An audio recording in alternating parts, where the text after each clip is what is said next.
players. Welcome to Honor of Kings. Born in 2015, Honor of Kings is the world's most played mobile MOBA with over 200 million registered users and 100 million daily active users.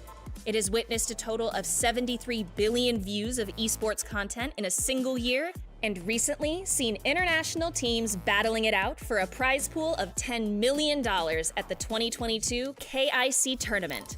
Since launch, Honor of Kings has been continuously refined and crafted to be the ultimate competitive game on mobile. Now, we are going to take you behind the scenes as we share some of the development ideas that went into creating the game. Let's go! How to create the world's most played mobile MOBA. This was the goal we set ourselves, and from it, Honor of Kings was born. Within the game, players take on the roles of their favorite heroes to fight alongside their teammates in the Gorge and ultimately attain victory. Now, Honor of Kings is coming to Brazil. Through the game's journey from the East, cross-cultural encounters have generated a wonderful chemistry along the way. But what remains unchanged is Honor of Kings' core concept and the pursuit of perfection in game and hero design. These are constantly at the forefront of our thinking. At the early stages of hero design, the first things we ask are, what kind of experience can the hero give the player? How can we make our roster of heroes fully fleshed out and realistic? What kind of visual appearance, personality, and backstory do they have? And what type of weapon and combat style is most suitable for them? What are their strengths and weaknesses? Then, even deeper questions. What is the hero's mission? What are they fighting for? What makes film characters so beloved to us is that the creator uses an intuitive and visual story to bring them into our world. It's the same in Honor of Kings. To bring a hero into the player's world, we have to create their story, making them a vivid, vibrant, and living character, not just a generic persona that will be forgotten after a single glance. Ying was created in just this way. Though she appears to be just an energetic young hero, her background story is rich and vibrant. In the world of Honor of Kings, Ying was born to the prosperous and tolerant city of Chang'an. We wanted her to inherit the long history of Chang'an while also injecting fresh blood into the city. Born into a family of military generals, Ying grew up hearing stories of great warriors and eventually aspired to become a legendary hero, a torch to light up the ages. Thus, with her fiery heart, she becomes the protector of Chang'an. On the surface, it appears that Ying just likes to stir up trouble, but on the inside, she is driven by a desire to stand up for her friends and protect the weak. Ultimately, she realizes the real meaning of picking up her spear, to become someone who can protect others. That's the Ying we hoped to create, energetic and courageous. We hope that many players will see their reflection in Ying and resonate with her story. With an understanding of her inner mind, the next step is to make it come to life visually. The most common way to do this is with specific visual design elements. Ying's warm red and white design and flame elements reflect her fiery, passionate, and outgoing character. At the same time, her spear has a variety of forms, transforming from its regular style to one with burning flames at the spearhead, which represents the awakening of her power and the growth of her personality. Facial expressions and body movement are also crucial to reflect the hero's special traits. A stern and cold hero like the assassin Mirrorblade doesn't require much expressiveness. Her facial profile is more skeletal than other female characters, giving her a sense of coldness. Her gestures appear similarly direct and deadly. Each hero's costume features also need to match the character's setting. Taking Nuwa as an example, she is a super being who created Primera. A mask covers her eyes, bringing a sense of mystery, while the ring on her back represents the halo of the super beings. Her costume is composed mostly of circles and triangles, reflecting the connections with the ancient secrets of the game world. In addition to the story and visual design, we also have to produce the core playstyle for the hero based on their traits. For a hero like Ying, who was born into a family of generals, we decided that her skills should be focused around Chinese spear techniques. We designed 7 moves for Ying and turned them into Ying's skills and basic attacks, hoping to show the ever-changing, capricious, and unpredictable characteristics of Chinese spear techniques. Many heroes use spears as weapons, so to make hers unique, we found the red tassel spear from traditional Chinese weapons, retaining the flexibility instead of the hard pole and head. These elements give a sense of softness, overpowering stiffness. Ying also uses 2 hands to wield the spear, which is rarely seen in Honor of Kings and other games. We cooperated with martial artists from Mount Hermé who keep these traditions alive, and integrated and used real body movements of Chinese kung fu masters in Ying's spear moves, giving players a realistic and engaging gaming experience.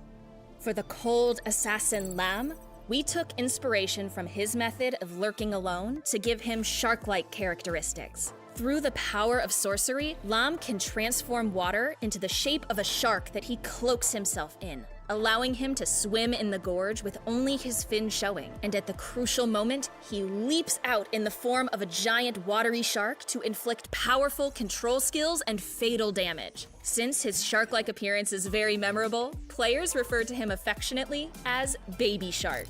After completing the core designs for the game world, graphics, and gameplay, there is still a large team involved in further work, including modelers, animators, special effect artists, audio designers, managers, testers, marketers, and more. These all work together to bring the heroes from the sketchpad to the game. Our ultimate goal is to let the players who choose any role or any hero receive recognition and satisfaction, experience their own highlight moments, and feel the extreme fun of competition in our game. In this Dev Talk, we have aimed to present the team's creative process for designing heroes and to give you all a better understanding of Honor of Kings.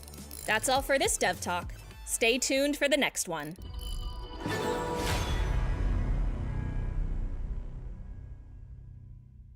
For more insights on version updates and improvements, keep an eye on Ying's column on our official social media channels. That's where we collect all of your questions and do our best to provide you with answers.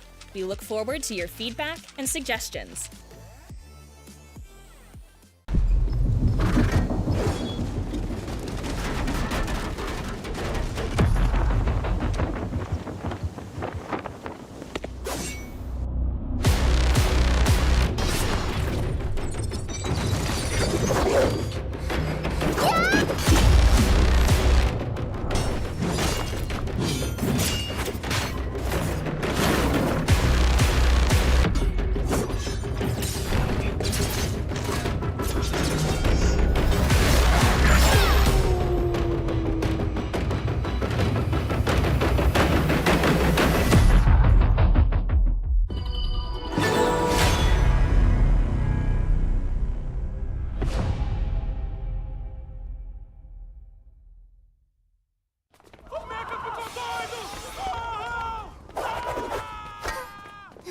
Parece mais trabalho pra mim.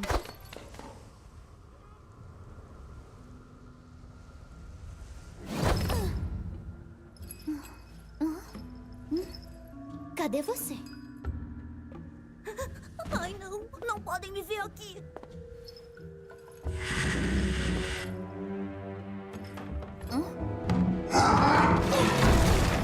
O quê? Pelas costas? Que vergonha! Ainda tem alguém aqui. Ei! Fica tranquilo, tá sob controle. Ai, que burra!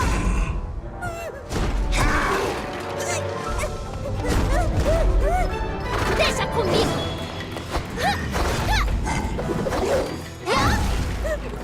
Tem que sair daqui!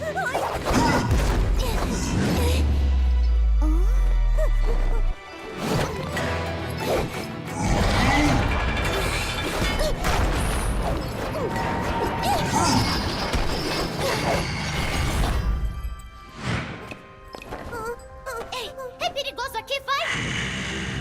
Ah, não! Tudo bem, eu tô bem aqui!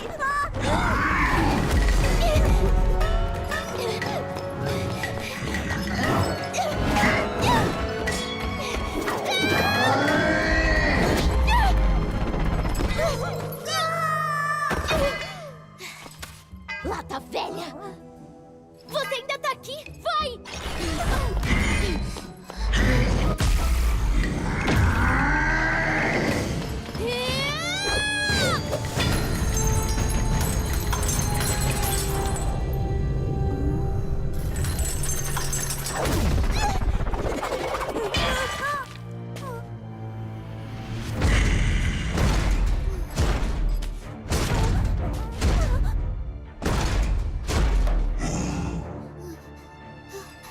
Anda, foge. Mas...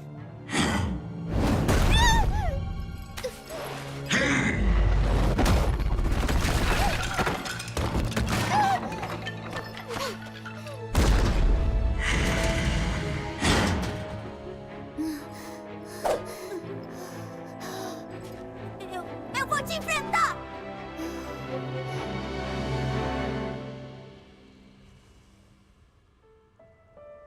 Yi, você não deve se importar. Se sua lança partir, não é ela que te torna uma heroína. O que faz? O que faz? De um herói um herói. De um herói, um herói. É a luz em seu coração. Uma luz brilhante que queima mesmo sem fogo.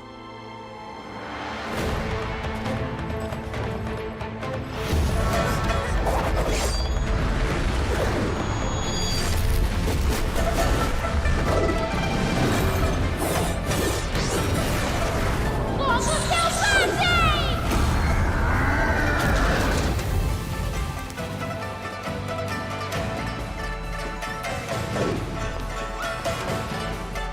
Ai, que irado! Eu consegui fazer o fogo selvagem!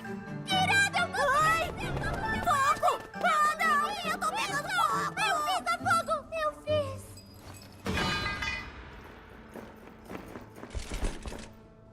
Não machuquem ela. Só peguem o mecha.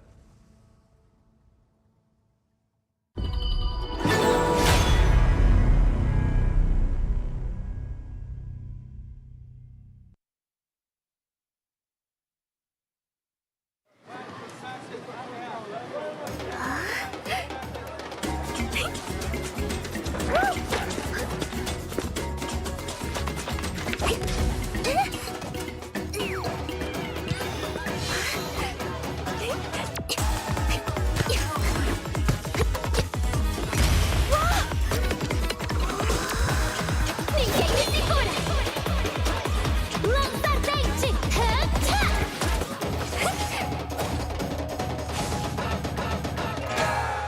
E aí, Brasil?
Dear players, as the S1 finals come to a close, the much-anticipated 2023 KAW Season 2 is set to begin again. 12 teams from Malaysia, Japan, Philippines, Korea, Myanmar, Laos, and Nepal will compete for a total of 500,000 yuan, award over 25 match days. The first pentakill of the season, KAW, and there you go. The regular season will kick off on July 27th with 2 rounds. In the first round of the regular season, the 12 teams will be divided into 2 groups based on the S1 competition points. The top 6 teams in the Season 1 will directly enter Group A. The rest of the teams in S1 and the teams newly joined in S2 will enter Group B. Teams from each group will be playing against each other in a BO2 single round-robin format in 9 days, with 3 points for a win, 1 point for a draw, and 0 point for a loss. After the first round, the qualification for the game will be determined based on the point ranking. The teams ranked 5th and 6th in Group A and top 2 teams in Group B will compete for promotion and relegation format in 2 BO5 games on August 11th. The winning 2 teams will enter Group A in the second round, and the losers will enter Group B. The second round of the regular season will start on August 13th. All teams will have their past points cleared and will participate in a 9-day intra-group BO2 single round robin.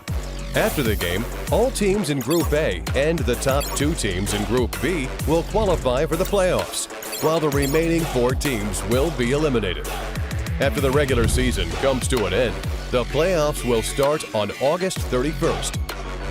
The 8 qualifying teams will compete in a 5-day double elimination competition, as shown in the diagram, for the 2 tickets to the finals.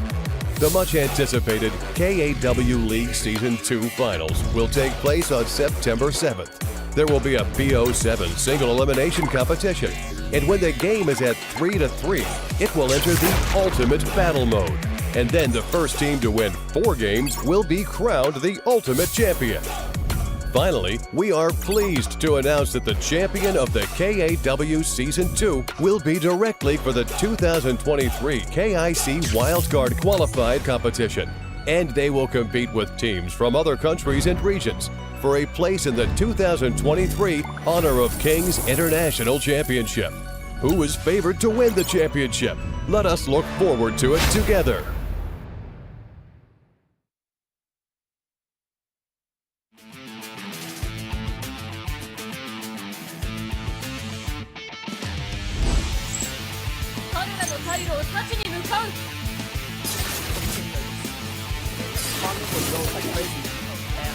To see that one-on-one, and here's the first blood.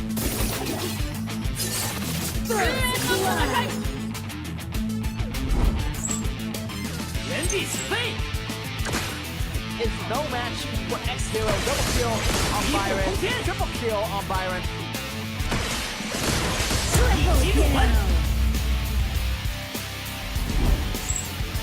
And the slam goes down. And here is the counter strike coming back from Benno. He's agreed just to get the triple kill on.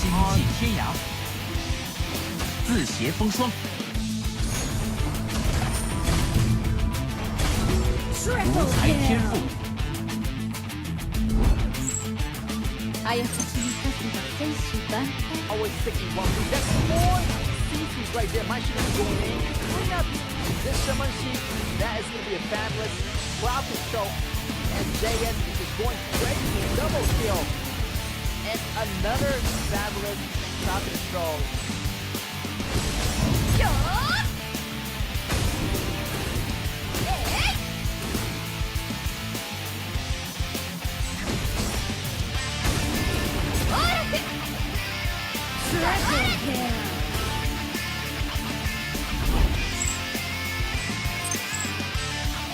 As well, and here's going to be Dante's ultimate at the right time. Here's not back yet, but Bushi already getting those damage out 1 by 1. Bushi is still alive, but still gets taken out by this Nova quadra kill for Munchi.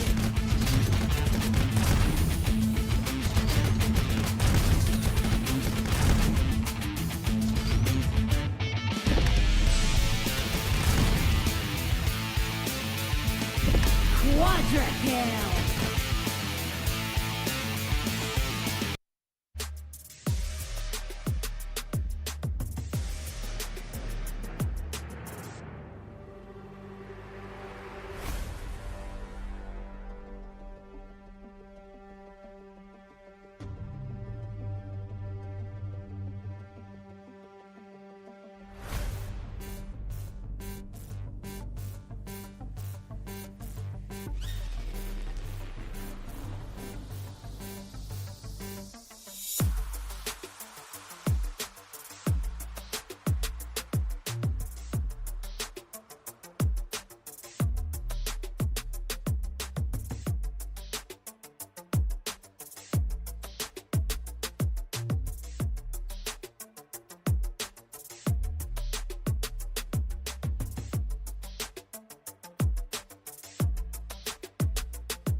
Welcome back, ladies and gentlemen, to the Honors of Kings Asian Wave Tournament. And I'm your host and caster for today. I'm Get, and we have a bunch of BO5 just for you guys. So get really excited for that. You guys better grab the popcorns and get ready for a great show between these two matches today. As we can see, in the first day of the playoffs, we have MAH versus RTZ for the first round. So that is going to be full of excitement, as we also have our match 2 today. Is going to be Scars versus Fennel. So these are the lower bracket battles right now. So yeah, these teams get a shot at the championship. As you know, these are the team from number 5, number 6, and number 7, and number 8th place. So out of these ranks, you know, they are gonna be at the lower bracket as they're gonna fight their way up to reach the championship. Hopefully, good luck to all these teams. I know it's been a long journey, but I'm talking about the playoffs here. So everybody has to get on board right now. So definitely you're going to be excited for those. I know I'm excited. So all the viewers at home or whatever you are, you better be excited as well, because the BO5 is coming at you right now. And these BO5s, I mean, like the crowd just, you know, just gonna get really hyped for this, because BO5, now we're not talking about BO2s anymore. So definitely those BPs and strategies gonna be more scrutinized as we move into it, because you don't need to win BO2s. Right now, BO5s, you have to win 3 games in a row in order to advance to the next round. So it's gonna be a challenge, definitely, to those teams. Like, also challenge the hero pools, challenge your skill level, as those, you know, BO5s is also gonna be a global ban pick rule set. So, you know, after every single is used once in that series, you can't really use it again. So definitely it's gonna be a challenge, and let's see how these teams gonna handle that difference of a challenge from the BO2 matches we have competing in the regular stage. Well, we are back at this BO5 across the chart right now. Besides the last day, which is going to be a BO7 on the September 7 on the last battle, but the rest of the battle we having until to that point is going to be BO5s.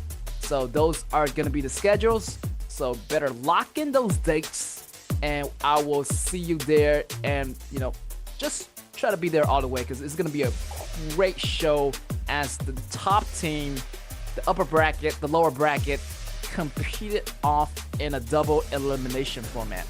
So, you know, the winners get to move on pretty much directly. You know, you just need to win 1, 2, or 3 games, actually, you know, for the winners. If you keep winning, that is. But, you know, if you have some kind of trouble on the way, you will bounce down into the lower bracket and you will face the lower tier people. But, you know, that's a chance to get back at the championship again. So don't worry if you're in the upper brackets. You still have the second chance to come back.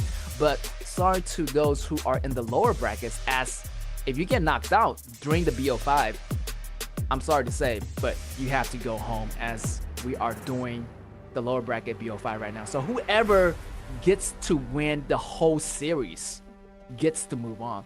But I'm really sorry for those, you know, people that lost. The team that loses in this lower bracket in the BO5 will get eliminated.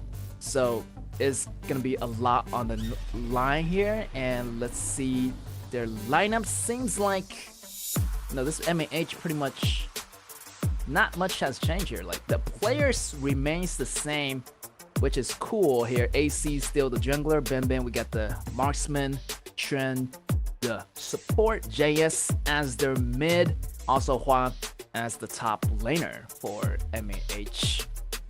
So yeah, a lot has changed for this team, actually. You know, they made it really far. They actually, you know, stand in front of like KG. You know, KG's supposed to be having that top 2 spot, but they got knocked down by Fennel and MAH at the very last second, you know. So yeah, congratulations to MAH for making it into the playoff. It's been a long way for them. Then on the other side, we have RTZ. They're sitting at number 5 right now, according to the ranks. So they are gonna be in the lower bracket. Well, it doesn't really matter, you know. They are actually playing really, really well, and yeah, I feel like they do have the chance to beat MAH. Looking at the numbers, pretty much, and we have a comparison between these two players. Seems like, you know, pretty much similar in the kill participation. Seems like average kill per match. Definitely Hua got the upper edge. As you can see, he has a lot of highlights during one of those BO5 promotional relegation match. So yeah, he does a lot of kills as he's the top laner. He's playing Alien, you know, different kind of top laner, really tanky warrior. Byron is one of those highlights that you see him during one of those replays. So definitely the total kills definitely is gonna go to Hua.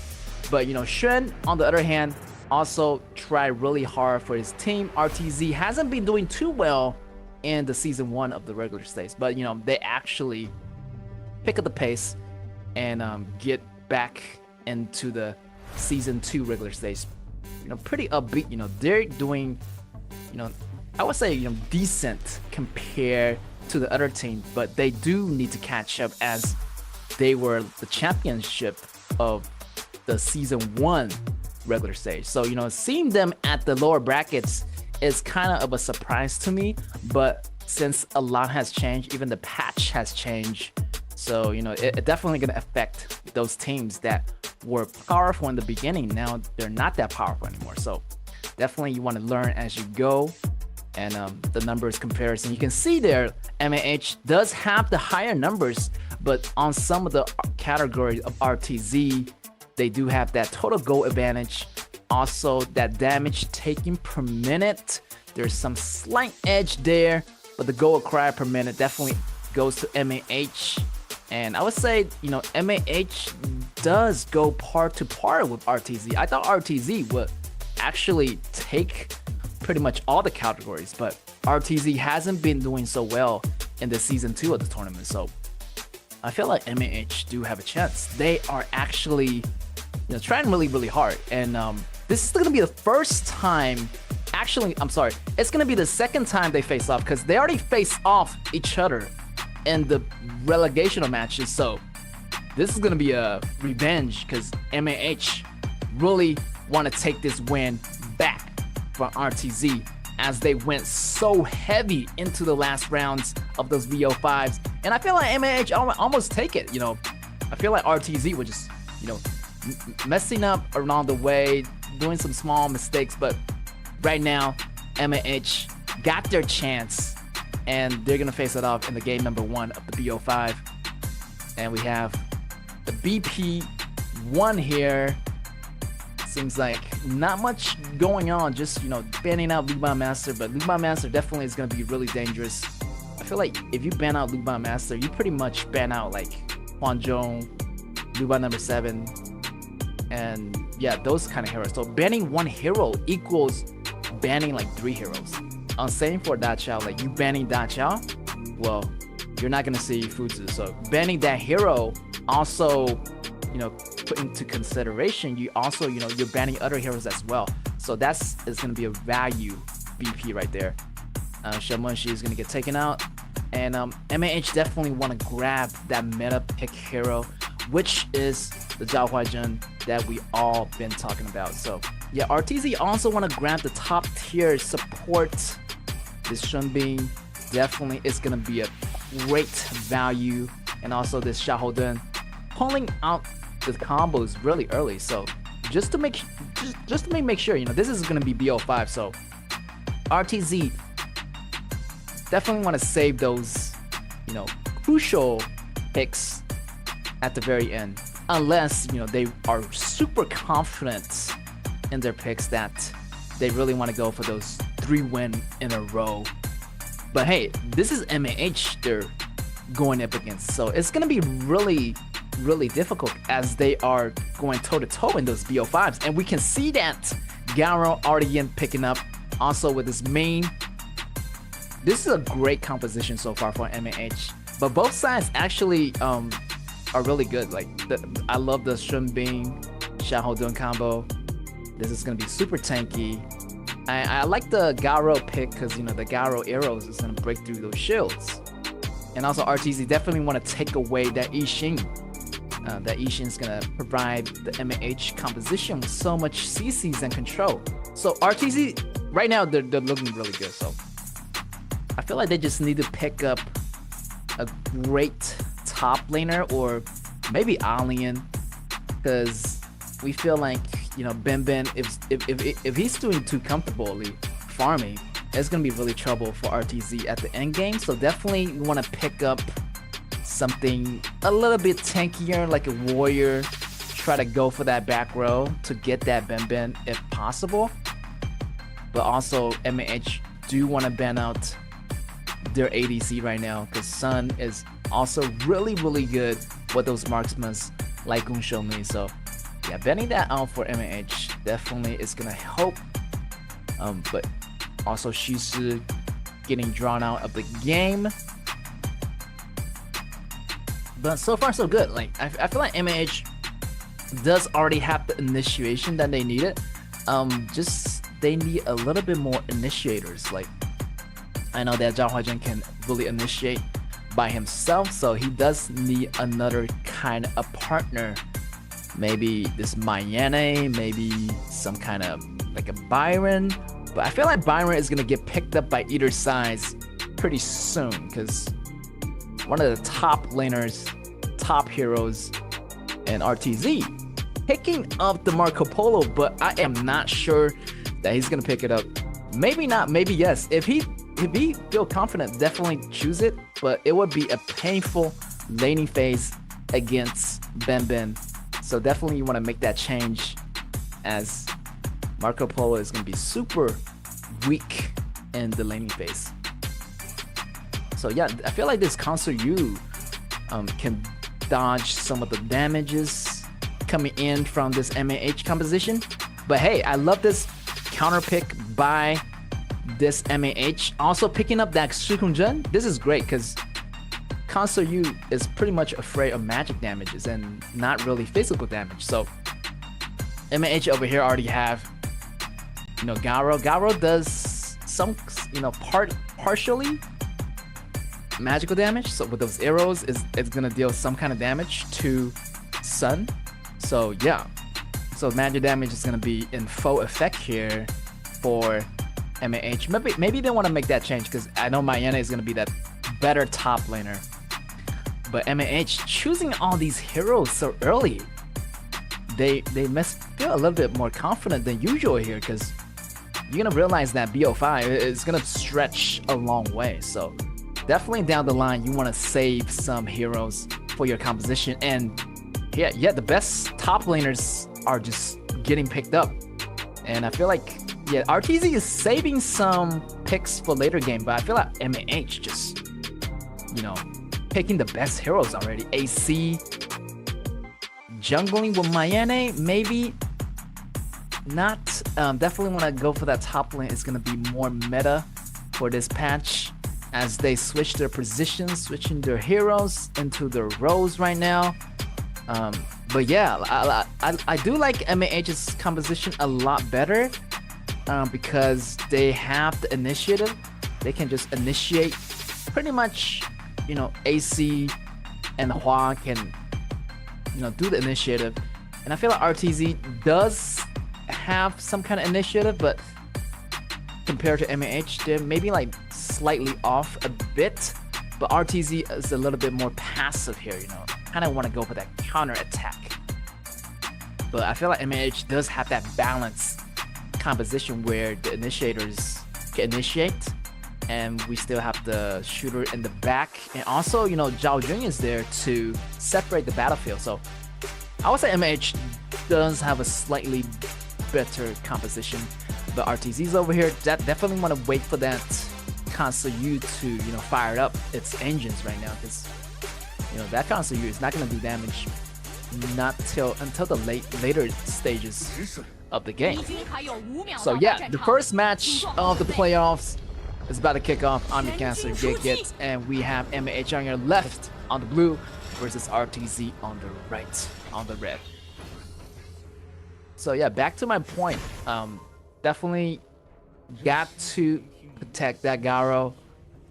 But still, I feel like Byron or Xiaohodun can't really die for that Garo. Like there's a lot of protection here. Like this Zhao Jun served as a protection. Here's some trade-off at the top. You know, JS is actually playing Mayene, and they're having Hua playing the mid laner. So this is super surprising for me. Like I didn't realize Hua can play a mid laner.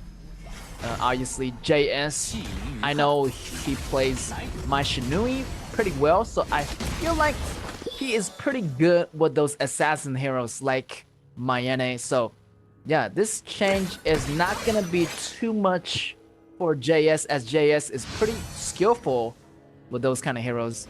And you can see here Ben and Shen at the top looking for a chance to gank, but this Mayene just really being playing it safe right now, being really conservative, as they know that the rest of the RTZ members just lurking around the corner trying to make a move here. But yeah, over here, MAH also had AC here defending the top and sharing the lanes. We definitely reduced the goal received by each player, but also increased the overall goals of the two player and the whole team. So definitely do those shared goals, but only the situation allows. Hopefully MAH does get that goal rolling. But right now I feel like RTZ is being really kind of aggressive, you know, not really going in, but also just like rotating and cleaning the minions at a pretty fast pace. I think their pace is a lot faster. You can see that goal difference. RTZ definitely got the better go here. JS try to go back underneath the tower, but Ben and Shun just keep a huge pressure right now on MAH. And just targeting their Mayene on the top lane. You can see this Yixing just hoping this Shen, you know, helping this Byron to try to gain some advantages in that lane, gain some priorities. But in the meantime here, not much has happened, as there's no first blood yet. 3 minutes almost in. The bottom lane, just the duos.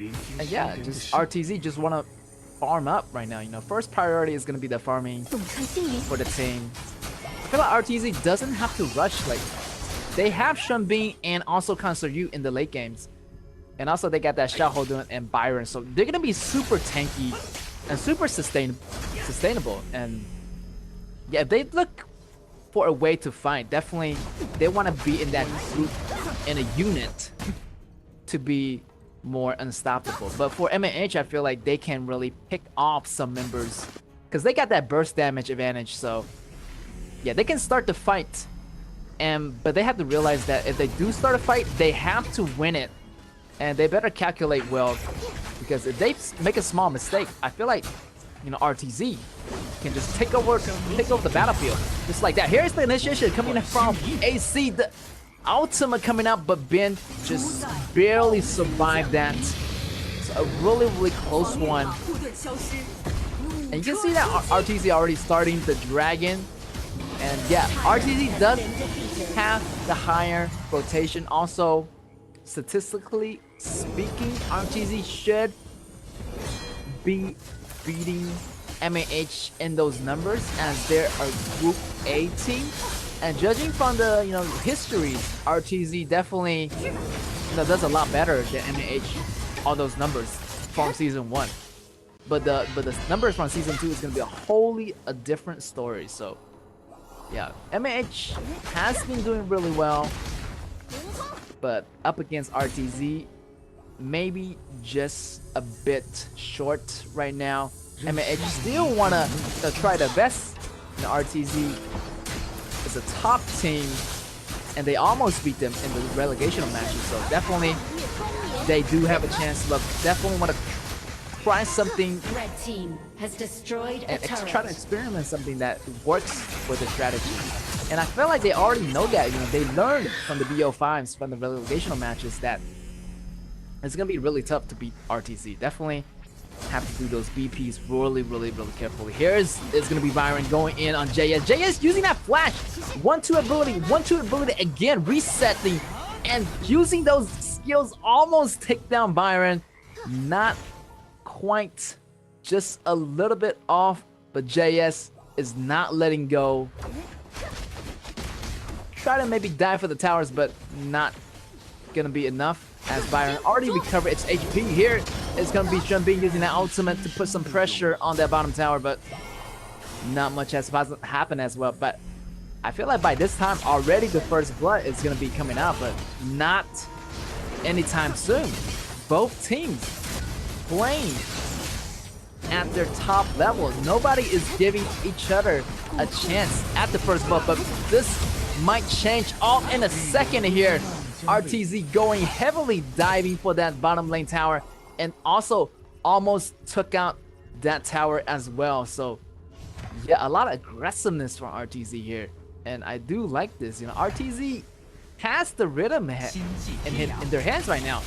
They have the tankier junglers, they have the tankier, you know, top laner.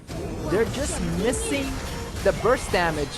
I feel like that burst damage is something that Byron needs to cover here for the whole team, and the rest is pretty much covered. So that's all RTZ have to do. Just be patient, and pretty much patient wins the game here for RTZ.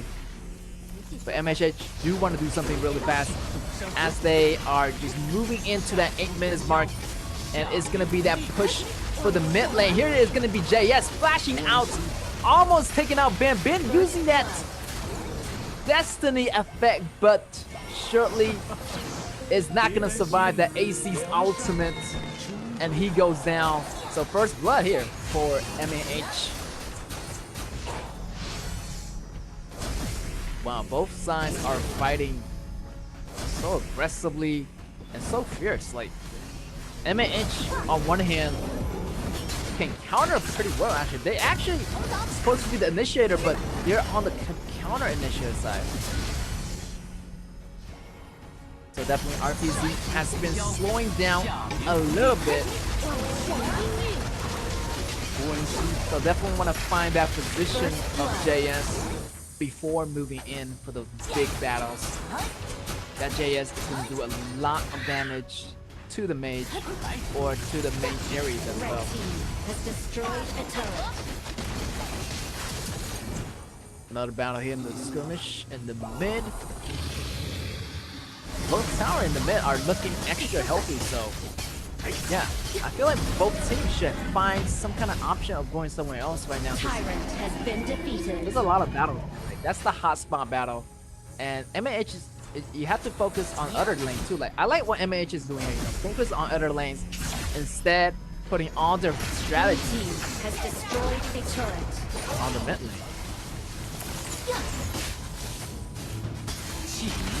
AC trying to find his angle, looking for the perfect position, and here's the ultimate rolling in from Ben. Ben is using it to stop them from engaging, and they do have to disengage here. MH facing some threats coming in from those bushes right now as we move into the mid games, and this is where MH do have to be careful, as RTZ right now, they're moving in as a unit, and with Seunbin, it's gonna be really sustainable for them. Like, they don't have to go back into the base and recover. They can just recover with Seunbin's ability and kind of really, you know, use that time traveling of the Seunbin to bring their HP back. So yeah, both teams are testing each other, kind of testing the waters right now. But here is gonna be Sun pushing the bottom lane and almost getting the bottom lane. Yes, it will, and they're gonna back off right now. So yeah, RTZ getting that tower advantage. 3 towers versus 2. So RTZ definitely got the higher edge right here in those tower counts. Here is the ultimate coming from Ben. Here is AC going to the back row with the ultimate. Red team has slain an enemy. Red team has slain an enemy.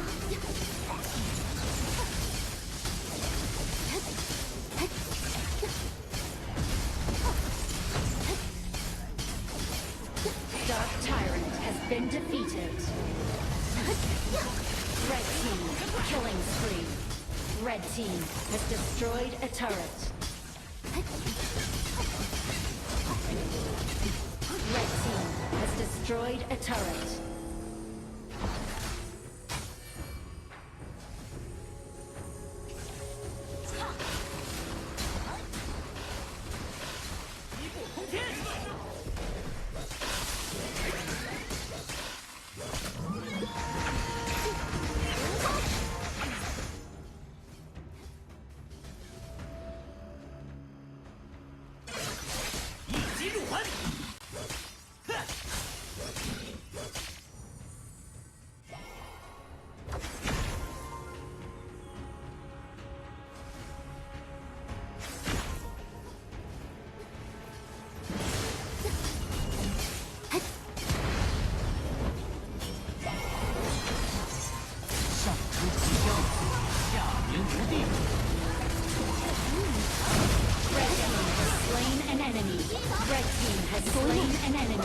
Red team rampage.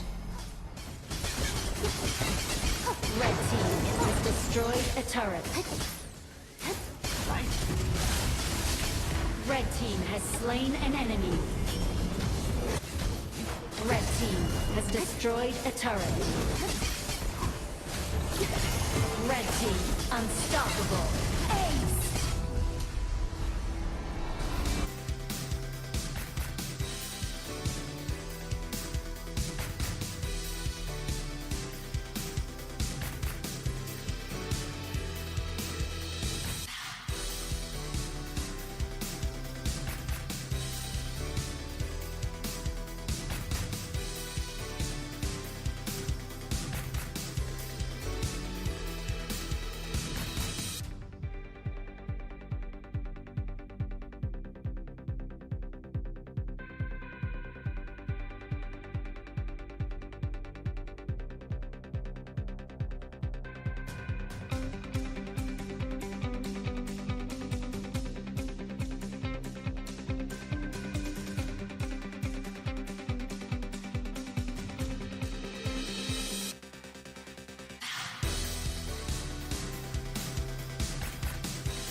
So definitely RTZ has the upper edge for me in this competition, as they win it in the first round of the BO5, and it seemed like those numbers actually doesn't really matter, but comparing to RTZ, definitely I feel like RTZ definitely got the better edge here because they're gonna be the veterans in this game as they competed in season 1 for a very, very long time. So yeah, you can see the statistics here from the combo here. AC, I feel like JS and AC does have the initiative, but they're not really tanky enough for the front lines of RTZ.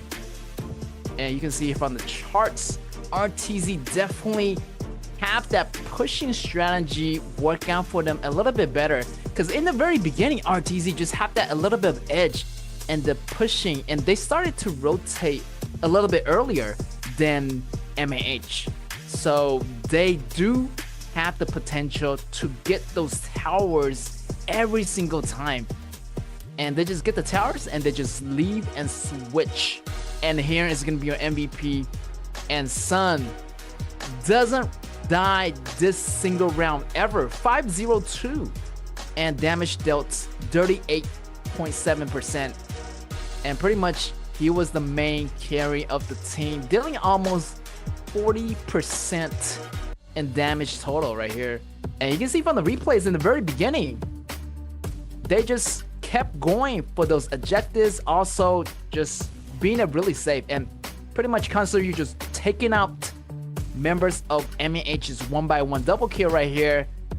And you realize here, like, the first blood didn't really drop in the first half of the game. Pretty much the 8 minutes, 7 minutes mark is where the pace really accelerated. And RTZ knows that. They already have that go advantage, so they started pushing and the go gap became even more advantageous for RTZ.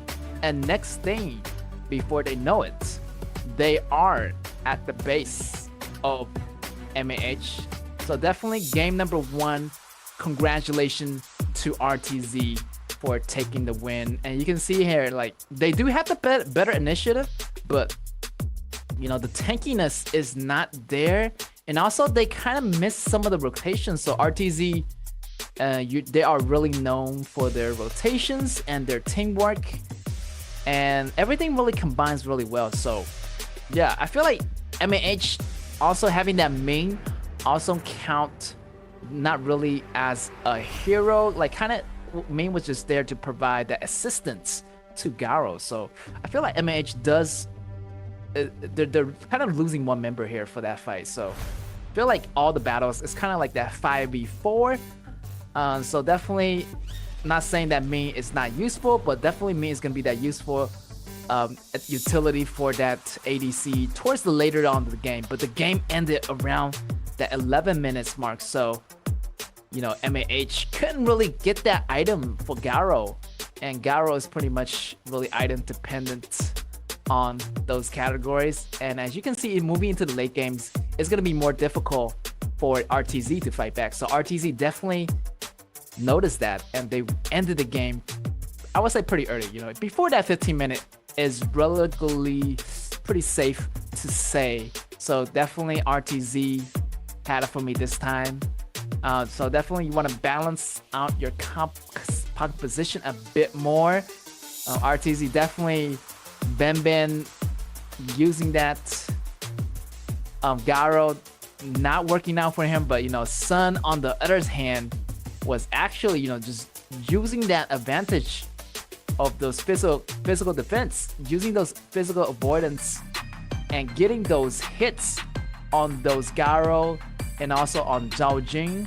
So pretty much constant, you just really carry himself. Sun just really carrying himself in that previous game. So let's come back into our game number 2. So RTZ and MAH, they're gonna switch sides. And over here, RTZ, they already won one game, so they're feeling really confident about this one. They already know what MAH is capable of. So definitely, you have to be really careful all those BPs. And seems like Mayane, also this Jing is keep on getting banning out. So RTZ definitely try to target AC. Also, Sun Bin is being banned out as well. Also, the Da Chao is probably gonna never be released from this BP chart. But RTZ does have the first pick, and Shamanshi is not gonna be on the BP, so definitely it's gonna be up for grab for RTZ. It's gonna be a really good mid lane priority heroes for RTZ, and MAH really want to play it safe here, getting that Zhang maybe Kea or maybe Gunshan Li to pair up with that support, and MAH is gonna lock down the support and the marksman on the round 1 pick. RTZ on the other hand is pretty much going for a tankier composition as usual. Seems like this tankier jungler also pair up this warrior, and also this mid.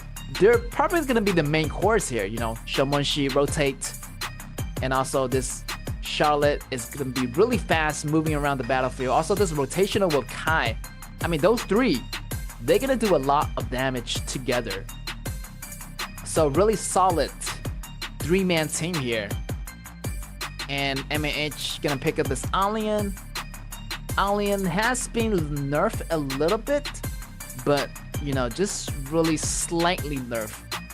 But still, he does still a lot of damage. So RTZ still want to be careful with that Alien if they decide to go with a less mobility hero. So definitely watch out for that Alien from MAH, as Hua feel like he's gonna play that. Maybe it wasn't, you know, smart to use those role and play different positions, because you know JS was playing the top lane and Hua was playing the mid lane for that last game. So maybe that strategy wasn't working out for MAH. And yeah, I feel like there's a slight hesitation because they're playing different roles, and I haven't seen Hua play mid lane for this entire season. So this is the first time I saw him, you know, see him playing this mid laner, Zhao Jun. So I was totally surprised. And also JS playing that top. So it wasn't really used to seeing them playing like that. So they might want to consider twice about switching those positions and those players again.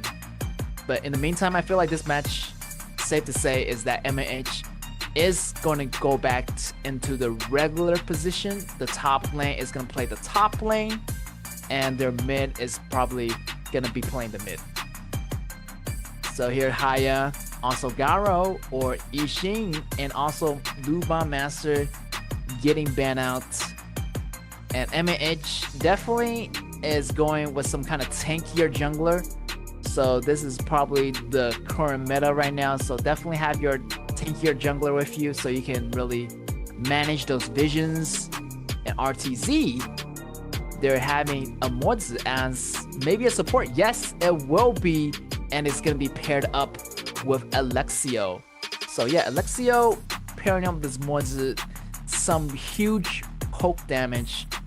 Also can really stop some of the dives that's coming in from MAH. But MAH also liking this composition a lot, because this Ben Chud is really new to the scene. But I've been seeing him a lot recently in the competitions, also in other competitions as well, as this Ben Chud offers the whole team with sustainability and building up those HP regains. So definitely JS is back playing the mid, so that's what I'm gonna be talking about. Actually, Hua is gonna be switching it with JS. Maybe that's what they strategize beforehand. But it's kind of weird for me, you know, seeing JS playing this top laner Alien. So yeah, hopefully they do make it work. But RTZ here does have that burst damage, also that long range poke. So yeah, definitely watch for those long range poke. Also that burst damage coming up from Kai, coming from Shamanshi, coming from this Alexio, a lot of burst damage. Unless MAH able to stand together, pretty much providing the heal, providing the shield from Zhang Fei. I feel like it's gonna go working for MAH, but definitely it's not gonna be a really, you know, fast game, as you know, MAH kind of want to remain patient because their composition is pretty much HP regen. So RTZ definitely want to get those anti-regen items like those staffs that reduces the HP recovery of this MAH composition. So yeah, I feel like that burst composition is gonna work really well if they do, kind of pick off one of the members of MAH. And pretty much if you pick out one member, pretty much everything's gonna be falling apart. So hopefully MAH can really defend those attacks coming in from RTZ. So yeah, this is game number 2 here. RTZ versus MAH. RTZ's on blue and MAH on the red. And already the fast lane clearing is gonna be in the hands of Ben. Ben is gonna start rotating top as Shen and JS fighting it off at the top right here. Is gonna Ben with that 2-1 damage. Is gonna do some pokes, but not much. Here is Zhongfei. Try to get a sneak peek inside that jungle. Getting the idea what's the location of Kai here. RTZ on the top. 2v2. But not much happening yet, but just want to make sure that mid lane is going to be the battleground for RTZ. I feel like RTZ does have that higher rotational speed, as this Shamonshi is going to do a really fast wave clearing of the mid. And whoever have Shamonshi on their team, you don't need to worry about the mid lane at all. Shamonshi probably going to drop a few bombs, and yeah, the mid lane is pretty much clear. So definitely MAH want to kind of game on that Shamonshi in the mid lane. And from there, they can actually choose to rotate top or bottom. And right here, Ben at the bottom. 1v2, but here is going to be MAH, Zhongfei, and also AC. Trying to help the bottom lane. Try to gain some farms, but still, this Mozi is going to be super annoying. Kind of stopping this Gunshanli from farming RTZ. One a little bit too late here. Try to 1v3 this AC, but definitely MAH want to build up some levels right now. Because right now, the laning phase, they're not going to have that much of an advantage. Because the mid lane, definitely, Hua is going to be losing to Ben. Ben, on the other hand, have that mid lane priority. So the rotational speed and also the reinforcement is going to be a lot faster for RTZ. And MAH right now just want to build up their goal. And once they get the first tower, I feel like it's going to be okay. But, as soon as RTZ doesn't really crack, they can really poke down and burst down those members of MAH. Here comes Ben going in with the umbrella. He's going to pop back. But still, this Mozi definitely is going to be super annoying for this Gunshanli, as every single time the Mozi's second ability pop, it's going to stun those enemies for a very short amount of time. But over here, MAH doing the rotational mid, try to get some minions pushed back. And I like this Bencha is really following this Ben, also providing that shield recovery. Pretty much these two cores are protecting this Gunshanli. So Gunshanli is going to be the VIP here. Bencha and Zhongfei protecting this Gunshanli. But it's going to be really trouble here. This Kai. And definitely Gunshanli want to watch it here. Trent is going to be in trouble. Charlotte 1v2. He has to pull out the flash just to escape from Allian's ultimate. And RTZ right now trying to cover as much space as possible. But you can always expect this bottom lane is going to be full of action, as Ben and Trent. Also, this Hua is going to be helping out this Gunshanli all the time. Also, this AC, this Ata, is going to be super tanky with that Bencha. So, those venomous staff better be ready for MAH from RTZ.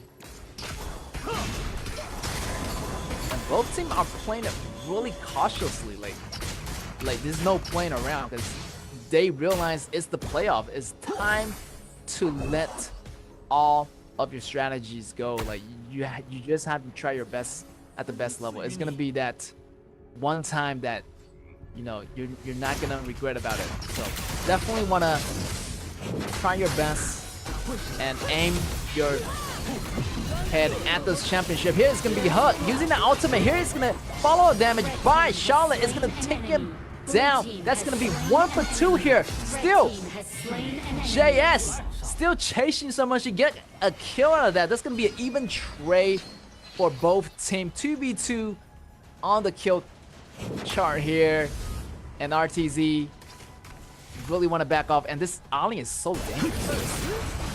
And you can see that replay again. AC kind of started with that battle a little bit, but there's a lot of burst damages coming in from RTZ. And right here, Shun just falling so low, and JS is managing to make the kill. Also just been pretty much nothing in front of this Alien. So yeah, both teams are really pretty much even in those strength right now. But a little bit of control here by RTZ as they gain control of the first dragon, and their Tyrant is gonna be in their hands. And yeah, I feel like the Tyrant in this game is gonna be super important. And we can see the datas for MAH. They actually got 16 Tyrants compared to RTZ, who has 23 Tyrants in this season of the game. And this first Tyrant is going to be really crucial, as the number says that RTZ has the higher numbers. So definitely they're going to have that higher goal. So whoever gets the first Tyrant is going to have that goal rolling in better for them. Another fight happening here. RTZ try to look for the perfect position. Hug go in, try to take some damage back from AC. AC definitely want to back up here, because this is going to be a 4-4 battle, as they're not with Alien just yet. So MAH definitely want to wait for that Alien and waiting for him to engage, as Alien is going to be that assassin warrior that able to jump into the back lines of RTZ. But yeah, RTZ just playing it safe. They have to poke damage though. Definitely they want to poke those damage down before engaging in that fight. And poke the damage before, do that preemptive strike. Pre-damage before the real fight happen, and they're gonna have a better chance of winning those fights here. Here, Kai try to look for the perfect play. But this Venture is always there, like providing that sustainability. Here's Shun in trouble. It's gonna be the sandwich between those two heroes. Shun getting the kill. Also with Ben, that is gonna be the kill coming out on MAH. But here, RTZ also pushing on the bottom lane here. And they have to watch out for JS. JS is gonna be that alien who jumps up in the air. So Alexio has to watch out. And this Alexio is playing with that new skin today, so super fresh for this new Alexio skin, and definitely one of the cooler skins that coming out for Alexio. And another one, Sun, just looking for the perfect angle right here, and the Alexio is gonna deal huge AOE damage in the later games as he built up those damages and released those missiles at those enemies. So RTZ definitely want to group together and kind of like warn them down a little bit more. Here it's going to be Kai jumping in. The shovel is going to be coming up for Ata. Ata have to retreat right here, as he's going to be 50% HP, but Kai just not letting it go. And the battle keep on happening. Here Jumping with the ultimate here. Ali in the front. JS jumping for the back row. Here is going to be Hud still in trouble, but Hud still surviving on that thin HP bar. But definitely do not want to fight MAH, as they do have that Venture available for the whole team. The poke damage is going to finish off this JS. JS goes down, Hud goes down, and also Junpei goes down. That's the 2-3 trade here in favor of RTZ. RTZ actually gained back some of the advantages from that fight, as their burst damage is definitely gonna be a lot better.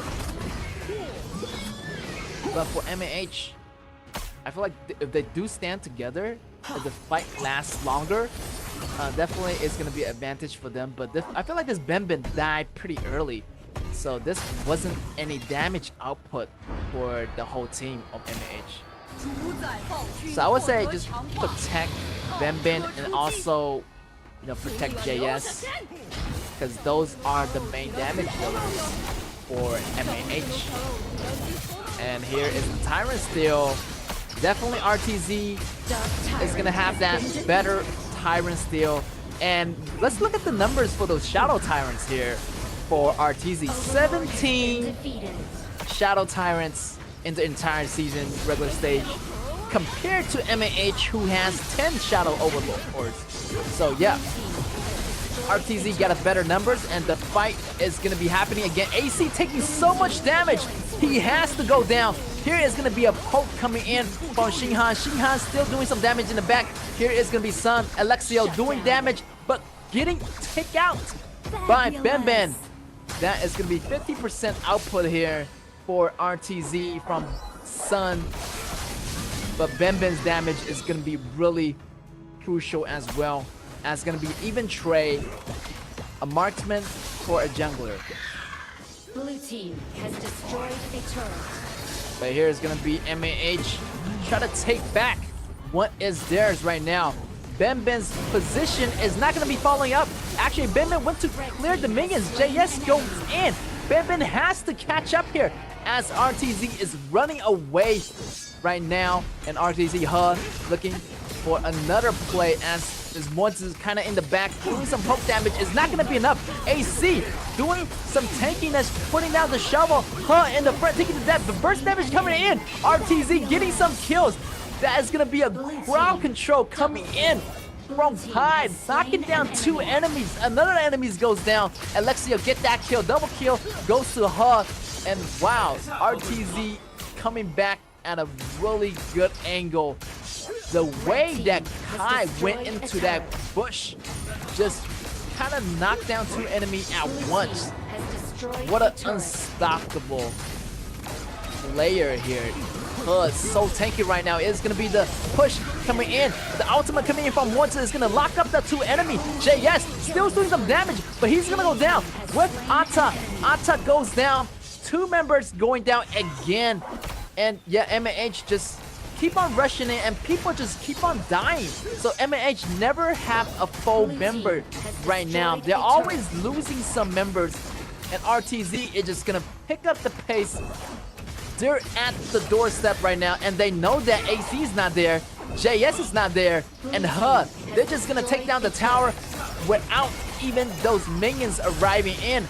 Going straight in for this tower, but JS, also AC, is coming back right now. So definitely RTZ want to back off and wait for the right moment to engage.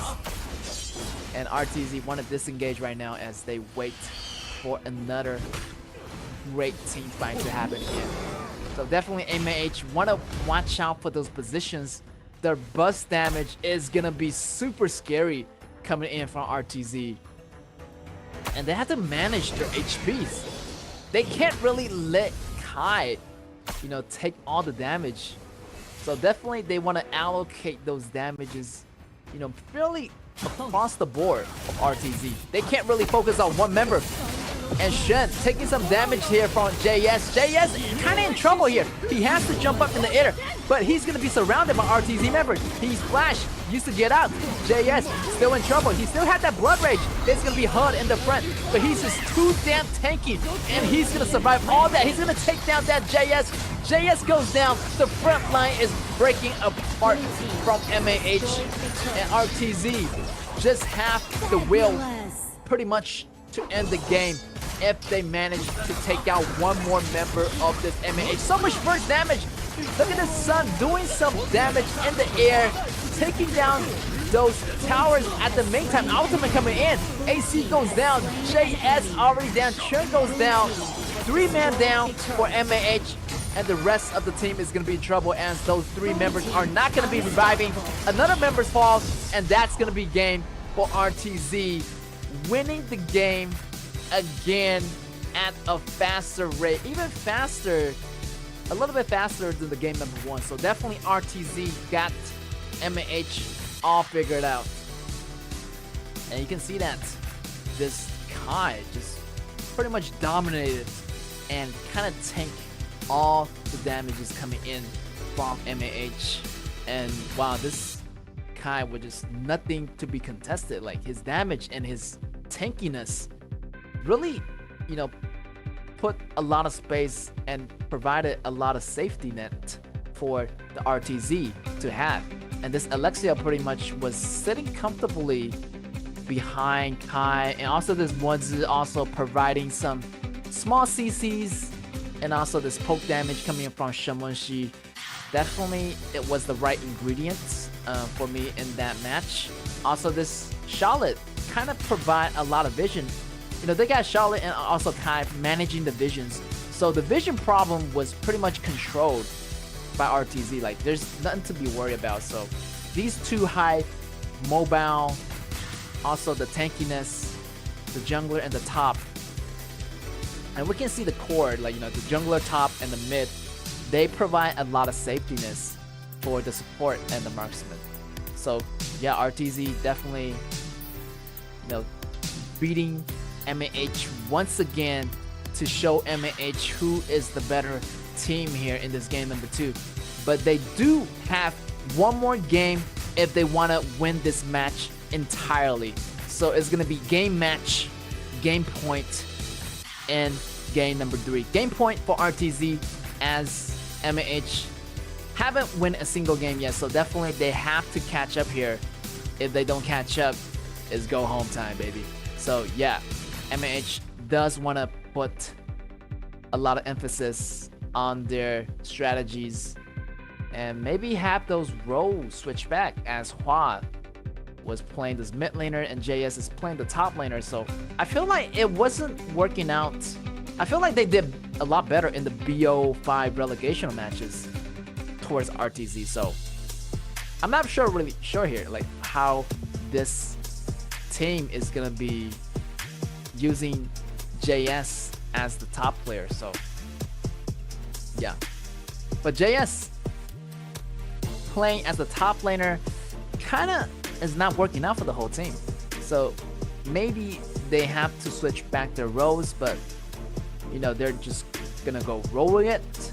So here is gonna be Sun farming so comfortably, sitting in at those 10k goals, pretty much got every single item that he needed to deal damages. And you can see that Kai just being a monster, taking up those damages, 28.5%. So the man pretty much did a lot of the heavy lifting. And yeah, I feel like MAH does have that poison, does have that regen. It wasn't, they just didn't really have that burst damage. They do have Gushun Li, you know, but there's only one damage dealer, and yet I feel like they need to have Xiao Hodong or Byron. But I feel like the composition that MAH is having, they already picked those heroes in the game number 1, so they lost those choices already. So this is what happens if you know, pull out your cards too early. You definitely want to save some trump cards in your arsenal, and do not want to show all your cards too early into the BO5s. So it's going to be your MVP for this match. It's going to be Xinghan from RTZ with that 12.8% damage dealt. But you know, the KD gate is pretty impressive. 2-1 and 10, and 10 is going to be that assist. And yeah, I feel like Xinghan pretty much kind of really managing the smaller CCs, kind of diffusing some of the dangers coming in from MAH. And every time MAH try to engage, he just used that second ability to deal some stuns.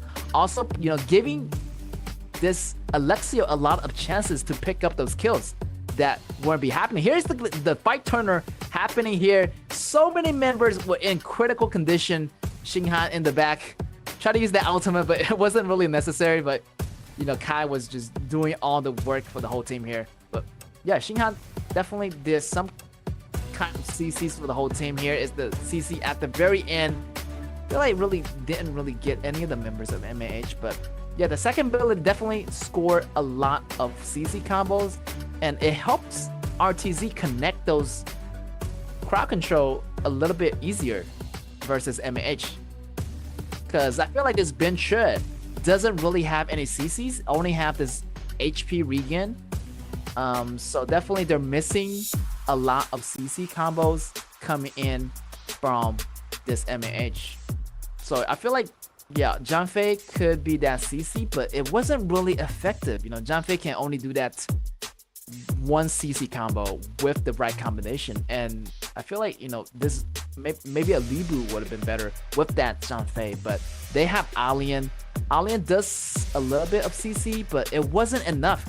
I mean, this Ata didn't really do much of a CC, so they only have really partial CCs and not really any hard CCs.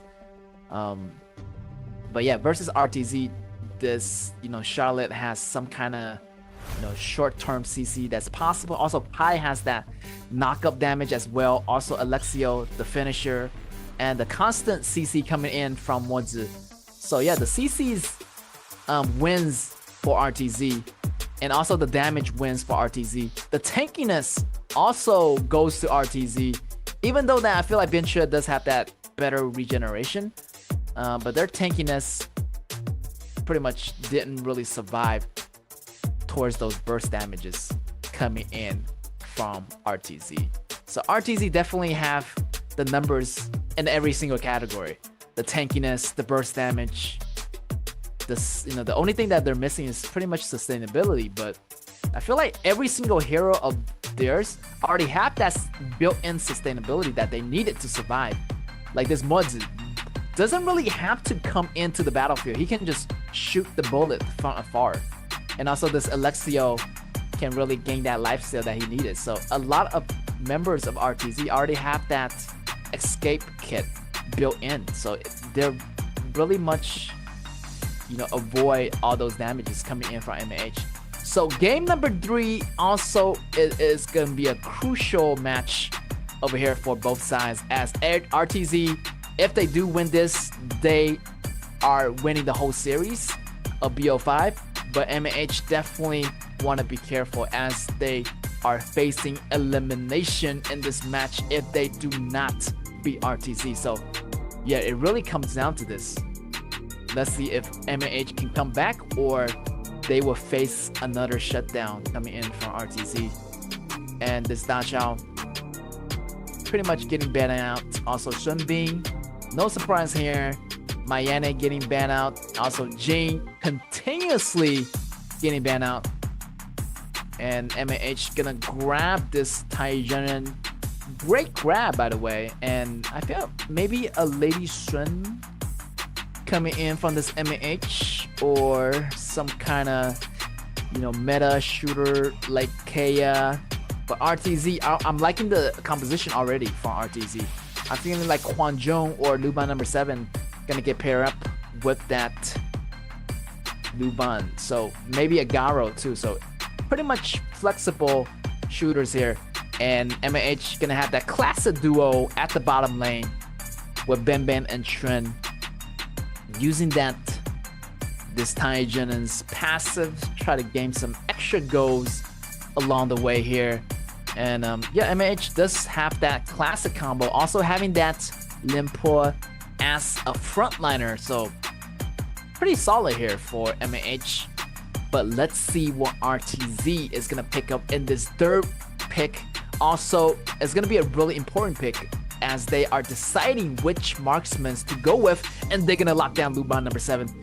That's gonna be a lot of confidence, as this Luban number 7 is gonna be super dangerous for him, because he is not gonna be immobile if it weren't for this Luban master. So yeah, definitely having the leash on this Luban number 7 is gonna be a lot better, as you know, this Luban master is gonna help Luban number 7 repositioning himself on the battlefield.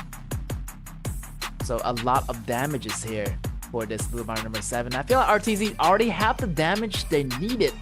The tankiness is pretty solid. So yeah, they can pretty much go with some flex pick here. They're missing a top laner, also a mage. So definitely MAH want to put those bans on that Zhao Jun. Also that top laner Alien is going to be banning out. RTZ continue to targeting their jungler AC, pretty much banning out Miyamoto Musashi and also Luna.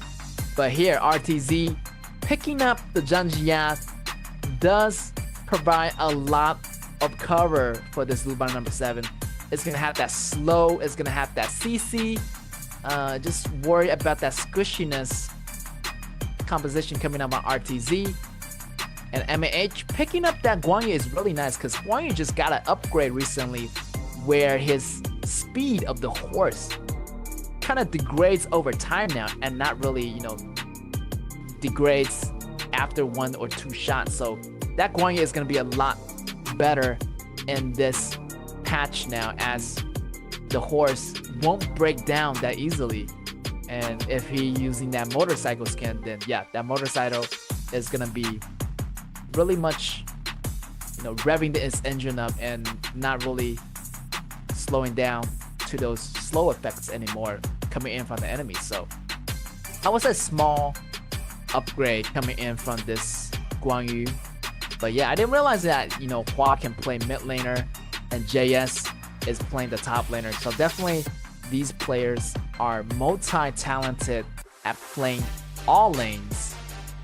And yeah, I feel like MH does have to do something quick here because RTZ is at the game point match. So yeah, we're gonna go ahead and take a look at the composition here. Yeah, the damages coming in from Luban number 7 is gonna be super deadly, but definitely also want to watch out for the damages coming in from MAH. They do have that Guan Yu. It's gonna be really dangerous if that Guan Yu does go for a flank.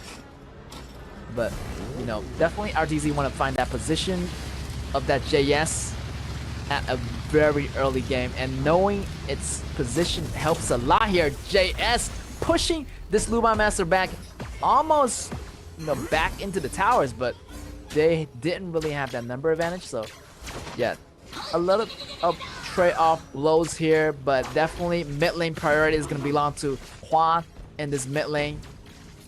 And Luban number 7 is going to be fighting Lady Stren at the bot lane. And I like what, you know, Tai Jin is here, helping out this Shamonshi. And the rotation is going to be a lot faster. And here's JS going in with that second ability, jumping over the grass, dealing some damage on this Ata. And let's see if RTZ can maintain the momentum coming in from game number 1, game number 2. So definitely RTZ has to finish the job as they are in their game point match against MAH. I like this RTZ at the top. Level 4 already on this Zhao Huaijun, so we're gonna see a gank happening right pretty much really soon, if they can make the gank happening. But right now this JS playing this Guan Yu is gonna be super careful. Also the bottom lane has to be super careful as well, because 1 minute 30 seconds is where the minions intersect, and most likely that's where the first gank happens. So no gank happen, we just have to wait until a different time, maybe the mid lane. So both top lane and bottom lane, nothing happens. I feel like that mid lane is gonna be the spot where that happens here. Here is gonna be Ata versus Guan Yu here.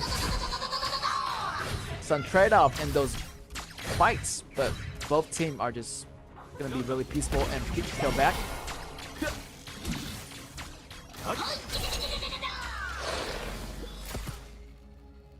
Seems like RTZ trying to farm up that Luban number 7 and really giving that go in the farming lane to Luban number 7. And yeah, Luban number 7 pretty much want to farm his game in the early stages, as he doesn't have that damage yet.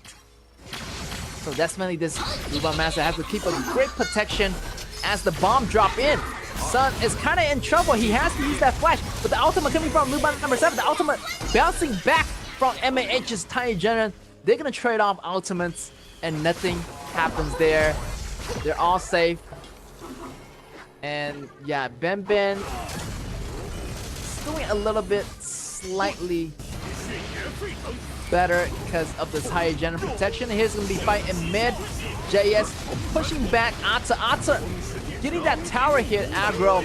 Also using that shovel, try to provide some hit here. JS goes down, pushing a little bit too far here, and he get hit by the tower. Also the last hit coming from this Ata. He does get the first blood, and RTZ gained that slight advantage here. Ata still taking some damage, and he's gonna go down. Shomashi is gonna take him down, and that's gonna be 1-for-1 here for both sides. But it's gonna be really crucial because this dragon is about to arrive in this 4 minutes. So I feel like MAH does have the better control. But here you can see the replay. Ata jumped in, but Ata is super tanky right now. So it's gonna be really hard for JS to take down. Show will come down, and he's gonna have that jump and the hook and first blood already. But RTZ kind of want to get this Tyrant really badly. And for both games, game number 1, game number 2, they were able to get that Tyrant on time. So this match, they're falling a little bit behind, kind of in the control. But with Ata there, I feel like it's gonna be safe. But definitely it's gonna be a lot riskier because they got Guan Yu, and Guan Yu is really good with those displacements here. And here's Trent coming in. The ultimate coming in from Luban Master is gonna grab him. He's gonna use that revival, but he's the flash being forced out, and that's the only way he managed to survive here. Over in the meantime, Ata goes down, and MAH does get that kill, and also getting that bottom tower. It really helped, but Guan Yu is not really in a good place right now. Tyrant has been defeated. MAH gonna take that Tyrant. I would say pretty fairly trade because Guan Yu goes down. They got that Tyrant, also that bottom tower. I say it's a good trade because they only lose 1 hero for 2 main objectives. Getting that top tower, also getting that Tyrant. So MAH does make the better trades. But definitely want to watch out for this Luban number 7. As his goals is not that much, but it's going to be really dangerous. That passive is going to do so much damage regardless if you're a tank or not. And also this, Shinhan is doing a really good job pulling the members in. And I really like this coming in from the teamworks of RTZ. Seems like both sides has no vision. Nobody is showing up on the map right now. Only this Lady Xuan at the top lane. So definitely it's the where they're gonna intercept in the mid. And Zhao Huaizhen is nowhere to be seen right now. MAH still trying to figure out here.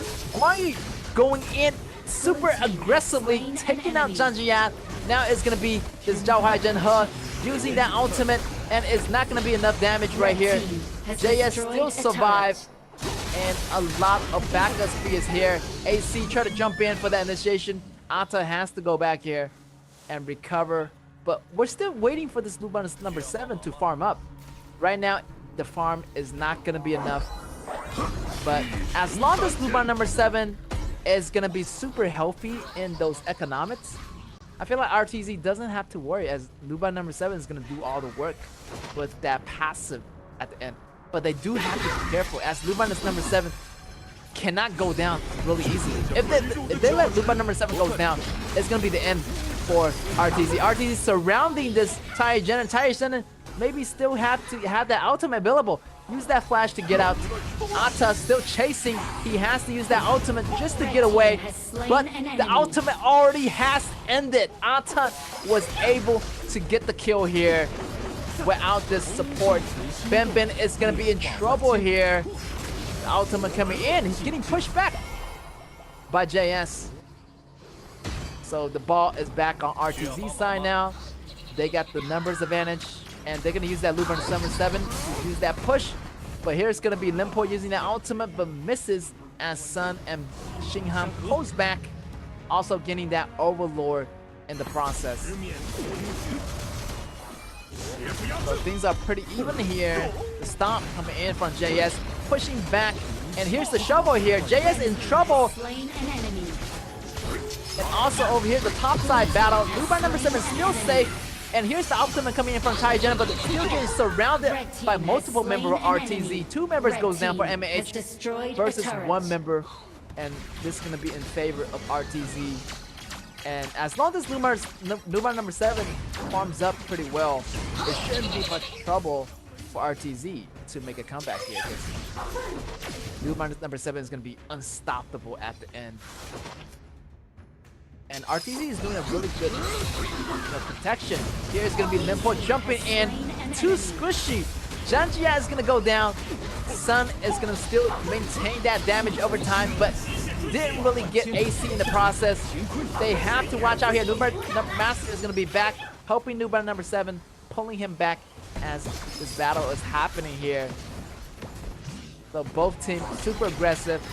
Try to go for those pushes. MAH does get that mid tower.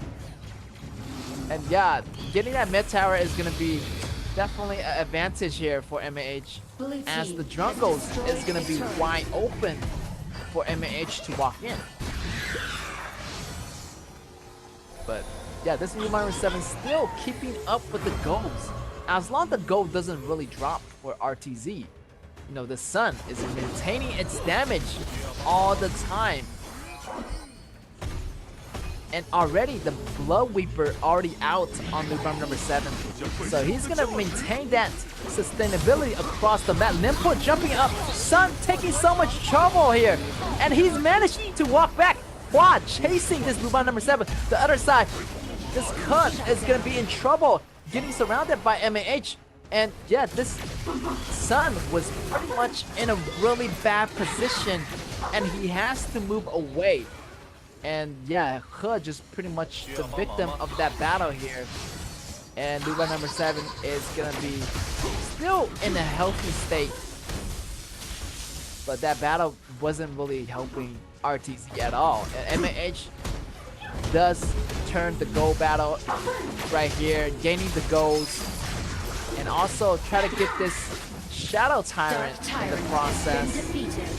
Dark Tyrant goes into the hands of MAH, and they're looking for a group right now as Tyrant arrival, but grants them the extra damage they needed. But they have to watch out here as RTZ is grouped up really nicely in that position, and it's hard to break through that formation. Even though they broke through that first mid tower, it's gonna be really tough for that second tower. Maybe they want to find their way, getting more neutral objectives before they move on to that second tier tower. But definitely be aware of the minimap, as this Luban number 7 is nowhere to be seen, and always have the support with him at all time. So also this Janjia has to watch that for that position, because I feel like this Limpo with this immunity coming from this AC, like he's gonna break through that backline pretty easily here. And AC just waiting in that grass, waiting for the right moment. Here's the poke damage coming from Shamonji. Xuan gaining some damages here coming in from Shamonji, and he has to be the front line, providing some vision. And this Luban number 7 has to watch it, because this AC is around the corner, and Luban number 7 is already seen right here. AC jumping up in the air, doing some knock-up, but it's gonna be blocked by the shovels. But definitely, they want to wait for the entire... Ben was in a bad position, but still getting in the face of Luban number 7. It's gonna take him down. The burst damage is coming from Ben. Double kill right here. Another kill.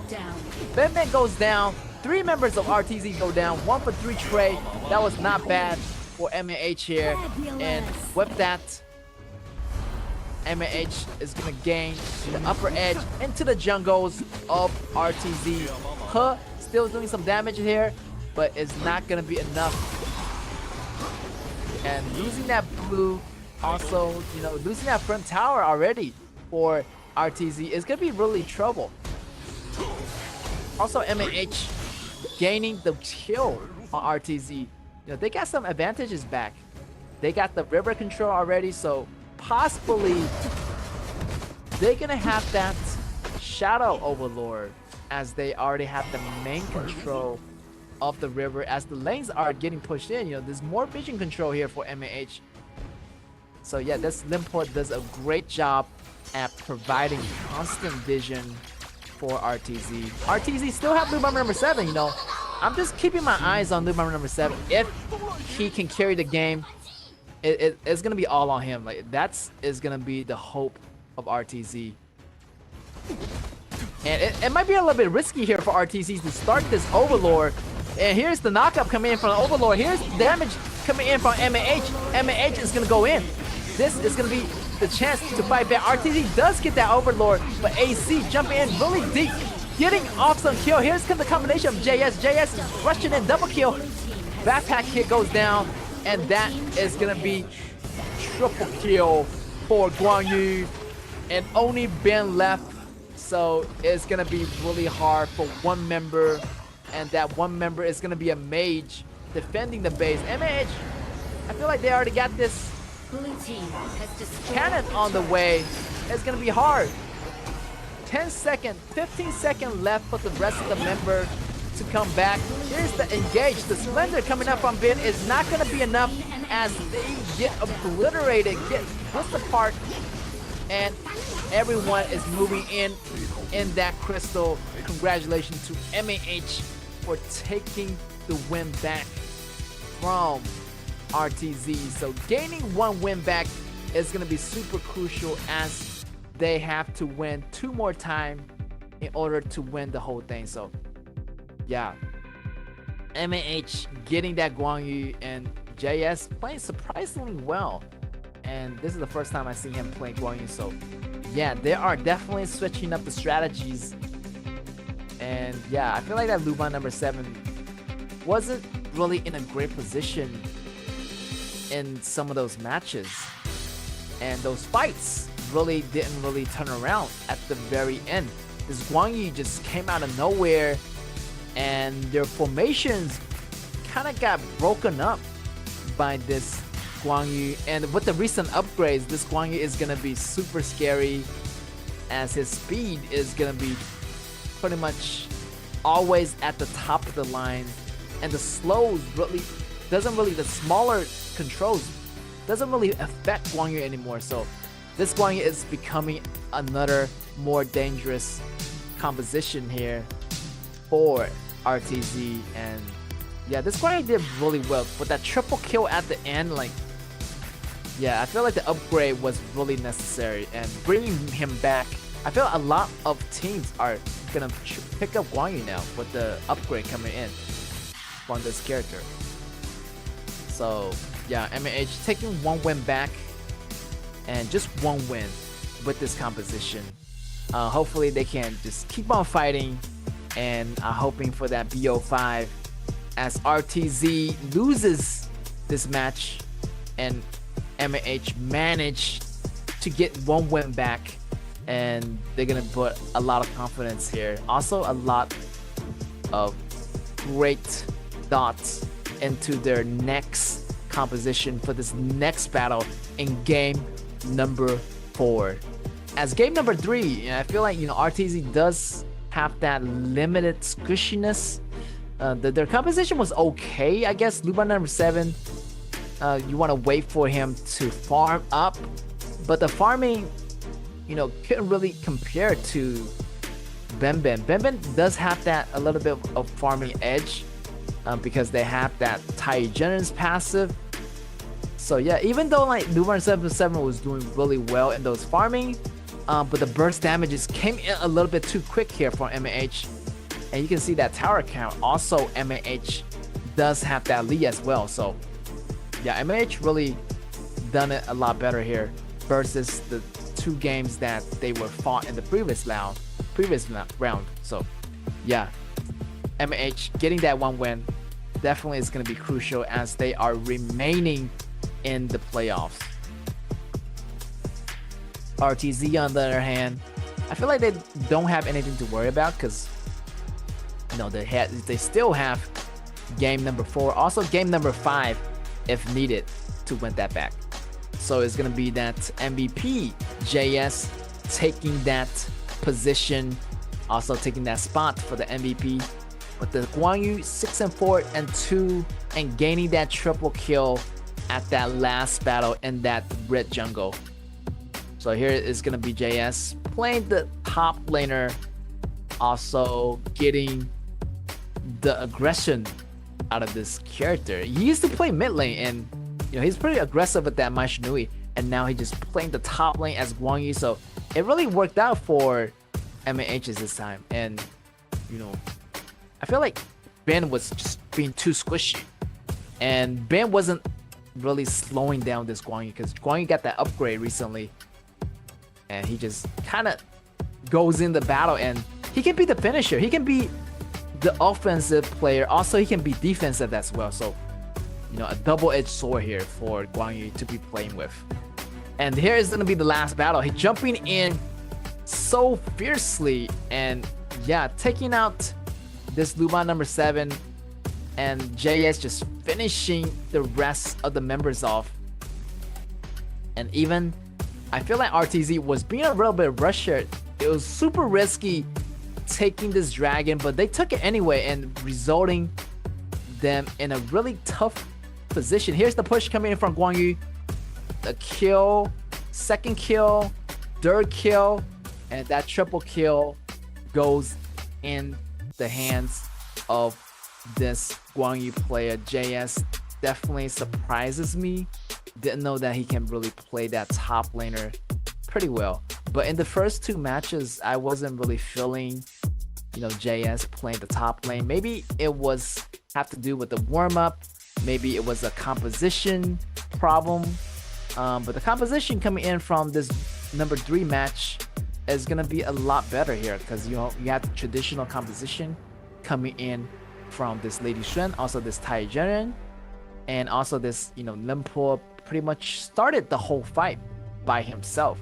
So you got the initiator, you got the, you know, the finisher, the Guanyu. So it was pretty much a more well-balanced composition for me in game number 3 compared to the composition they had in, you know, round 2. Round 2 pretty much it was a bench and regain, HP regain, but there wasn't much CCs. But, you know, game number 1 they had this main, so they pretty much was losing it if they didn't have that go advantage to start off with. So the most advantageous composition was game 3 for me for MAH. So, you know, MAH definitely still have that chance to bounce back, and you know, hopefully they do get this next win so we can move on into BO5. But it's gonna be risky as the hero pool is gonna be, you know, less and less. You're gonna have a restriction on those picks as we're doing global ban pick. But over here, RTZ still have some pick in the game. They still have Zhao Jun. They lost Shaman Shi already, so yeah, I feel like this round they still have Zhao Jun pick. Also, Zhou Yu is still there, and also this Mai Shinui is there if they do want to go with that full aggressiveness. Over here on MAH, they pretty much use up a lot of those picks. Hua still have that Byron on top if he choose to go with that. Shaman Shi is out of the game. I feel like both sides haven't chose Kaya, so Kaya definitely is gonna be a hot grab in this next match. Zhao Huaijin is pretty much out. MAH, if they want to do something really tanky, they still have that Kai. But I realized something like Mayane also still haven't been picking up for RTZ. Also, Alien haven't been picking up by RTZ as well. So, you know, MAH might not have enough ban spots to take out those top heroes. So top heroes, definitely RTZ does have a lot of choices. They already, you know, lost Byron, they already lost Charlotte, so definitely those other top choices is gonna be really hot pick, like this Mayane, also this Alien. Definitely RTZ might want to pick up in this round number 4. Also MAH, if they want to target those top laners, they still have Haya. Also, you know, Jin-chan is available if they have those picks to restrict those top laners like Alien or Mayane from, you know, cutting the back line. But yeah, I feel like RTZ should get this next game because they already have some compositions that they're saving for. So pretty much this round number 3 pretty much was this Luba Master core with this Luba number 7. Didn't really work out because of the composition shortage. But in this round, I feel like the composition shortage is off. RTZ pretty much is gonna go full out this time. They were a little bit held back in round number 3, but round number 4, I feel like MAH does have to step it up a little bit as the BPs is gonna be a lot harder. So MAH does definitely want to ban out that Mayane, also maybe that Alien, but there's so much that MAH can't really do here. You know, if they waste those BPs on the top laner, you're gonna open RTZ up to Kaya. So definitely MAH is gonna be in a hard position here. But let's see what RTZ is gonna pick up, as RTZ is gonna be the first blue side and they're gonna get the first pick. So MAH definitely want to save that one spot for that dodge out always. So Mayane goes out, Alien still is there, and Alien already been used up by MAH, so they don't need to worry about this Alien. Alien can be the last pick for RTZ, and definitely want to pick up this Zhao Jun. And yeah, Heian is gonna taken out immediately by MAH. Such a hot product, and you know, is the pick that MAH want to grab pretty early in the game. Here is going to be Bai Chi getting picked up, so not much choices here for the tankier jungler. Maybe Monkey, maybe Kai, but I feel like MAH is going with the Bai Chi. Also RTZ going with the Miyamoto Musashi, a great pick, as this Miyamoto is going to be a counter pick to this Kaya, and he's going to lock down on that Kaya pretty much every single time, most of the time, as this Kaya is going to be really mobile, and Miyamoto Musashi is the man for the job. And double AoE here by RTZ, locking down this Lubu, gonna have some true damage for those tankier top laners. Also, that tankiness doesn't really stand much in the ways of Lubu, so Lubu is gonna be a tank killer. Pretty much Bai Chi is gonna be the one suffering a lot versus Lubu in this game. But I feel like JS is gonna be playing that Charlotte, so still a little bit leeway here for AC. But RTZ having that composition already, I'm liking. There's Zhao Jun, AoE, mid lane priority, definitely gonna go to Zhao Jun, unless, you know, MAH might want to have Injun. They still have that choice, so it's gonna be a fight for those rotational battles in the early game.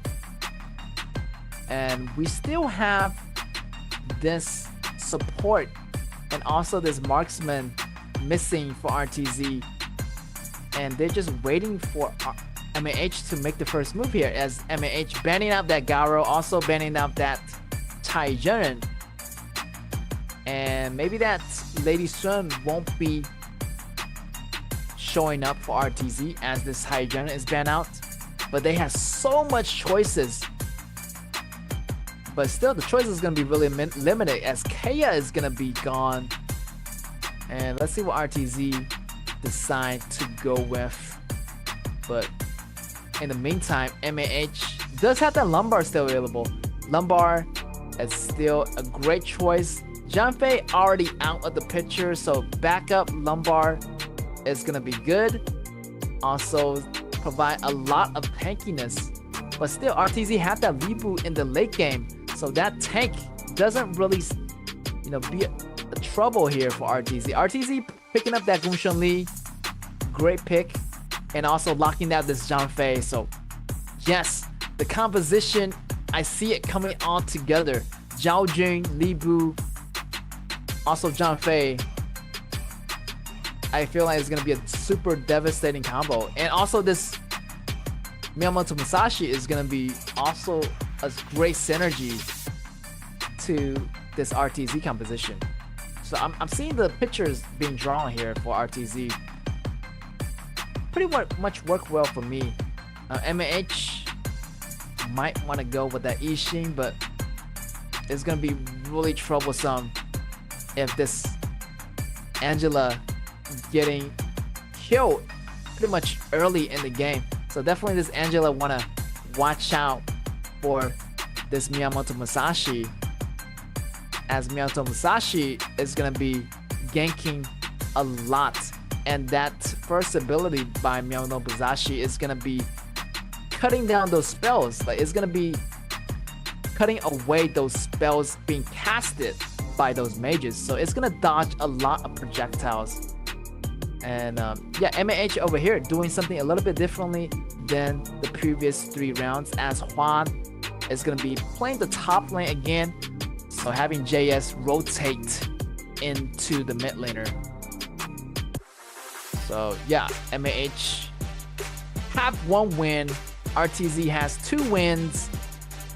Game point for RTZ as MAH try to fight their way back, try to go for another BO5 match. And this is gonna be RTZ on your left versus MAH on your right. I feel like RTZ does have the more stable composition. MAH, however, here does have that Kaya that they need to protect really well, but it's gonna be really hard because RTZ have those ability, can just jump in any single time. So definitely RTZ is gonna be the initiator this match, and yeah, they're gonna be more proactive as they have that edge in controlling the initiative versus MAH. Wow, it's gonna be really hard for this MAH to fight back with this kind of composition, because they're more passive, and AC can start off the battle, but and also this Lombard can start off the battle, but not much members can start off the fight. It's gonna be super passive for them, and they just have to watch it for those initiations coming in for RTZ. Like, pretty much anyone can initiate here for RTZ. You have Zhang Fei, you have Bin, you have Sun, you have He, you have Xuan. So everyone's ultimate, also some kind of, the combo works pretty well. I feel like the combos is okay here for MAH. It wasn't really synergized here, so more synergy for me is RTZ's composition. MAH's composition, their synergy is actually really much separated. Like, they have to go in one at a time. RTZ can really initiate really at the same timing. So there's gonna be more damaging factors versus MAH. For me, here's the ultimate coming out from Angela. But Li Bu jump away in time just to save himself. But the laning phase is all about those early laning phases. Let's see if MAH can gain some advantage from that laning phase. Seems like they just try to go for those little monsters as much as possible, gaining those smaller goals differences. Yes, Kaya kind of at the bottom. JS hiding in the shadows, looking to take away this rep up, and almost did, but the smite is gonna be a lot quicker. Just an instant kill on that monster. JS being super sneaky here, and also RTZ with Zhao Jun. They're gonna move into that bottom lane. Definitely you have to watch it for that river, as this JS is always being super sneaky inside the grass, waiting for a pass by, Here is gonna be the ultimate popping up, but it's 2 tankiness coming in from Shinhan. Shinhan is gonna tank all those damage. On top of that, he has that ultimate available if everything goes down ways. But yeah, he's gonna save that ultimate just for now, just in case those big fights starting to happen. Top lane, Hua using the Charlotte, try to clear out the minions, but on the bottom side, you can see Angela positioning himself in a really great positioning. So this definitely RTZ do not want to cross those bushes. Also do not want to cross that river. They know that Angela is always waiting in those bushes, and they have to have someone to check those bushes effectively. Using Zhang or using a tankier Li Bu during the mid games. So definitely it's gonna be Zhang job at providing those visions for the whole team for RTZ. 防御塔护盾消失，弩车出击。 I feel like RTZ rotation is gonna be slightly better because they do have that Zhao Jun in the mid lane, and that mid lane priority is gonna be belonging to RTZ. So RTZ is gonna have that faster rotation. Also, this, you know, Miyamoto Musashi is farming pretty well here, and he's gonna have that damage and also that degeneration on that ultimate. So he's not worrying about the HP regains coming in from MAH. His ultimate can pretty much cover all that. Shen almost getting taken out, but he has to use the ultimate, try to escape away. Pretty much even in the goals right now, I'm just waiting for someone to make those mistakes, but who will it be right now? RTZ playing it super cautiously. MAH, however, they are rotating more and more right now. They're trying to go for this Tyrant, but they have to be careful, because right now, you know, RTZ can get from one spot to another in a really fast pace. It's gonna be He hiding in the grass, having Li Bu checking the damages, also doing some damages. And here is gonna be He going into the grass. He has to use the ultimate, try to escape, but here's gonna be AC 1 versus 2, and He goes down, and he can't really be the ones checking the grass.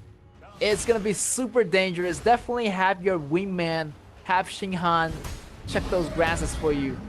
If you walk in on an Angela, it's gonna be super dangerous, as that Angela's 1-hit 2 combo with the ultimate is gonna knock anybody out. So RTZ, hopefully they learned their lessons right now. Li Bu at the top, facing 3 enemies. He has to use the ultimate, using that slash 360, gaining that shield. But so much damage is coming in. He still survived. Sun comes to the rescue. Gunshan Li popping in with those auto attack. He's gonna be going crazy. And Chen with that damage. And Shinhan using the ultimate, driving it and jumping over the walls. Charlotte goes down, and this RTZ is pretty much trying going for the red once again. Ultimate coming out from Angela. Angela pushed them away back a little bit, but still RTZ gaining the upper edge in the push, as they do have the Overlord, and it's gonna be JS getting taken out by the AoEs of Zhao Jun. Zhao Jun in trouble, getting pulled back by AC. AC gaining that kill, jump up, 360 going in. Li Bu dealing true damage to the back line, getting chaos. 3 for 2. AC falling super dangerously low. Here is gonna be Sun in the sandwich between Lombard and Charlotte, and he goes down. 3 for 3. Even Trey here for both sides. Wow, so much damage coming in for MAH, and Sun was stepping in a little bit too deep here and got sandwiched in between those players. And Lombard, wow, just tanking almost all the damages for MAH. And I realized something here, like this Baichi hasn't died yet. Like he's just been so ridiculously tank right now. 3-0, 5.7 Ks, a little bit over compared to Miyamoto Musashi though. Definitely this Baichi is going to be harder to take down as we move into the late game.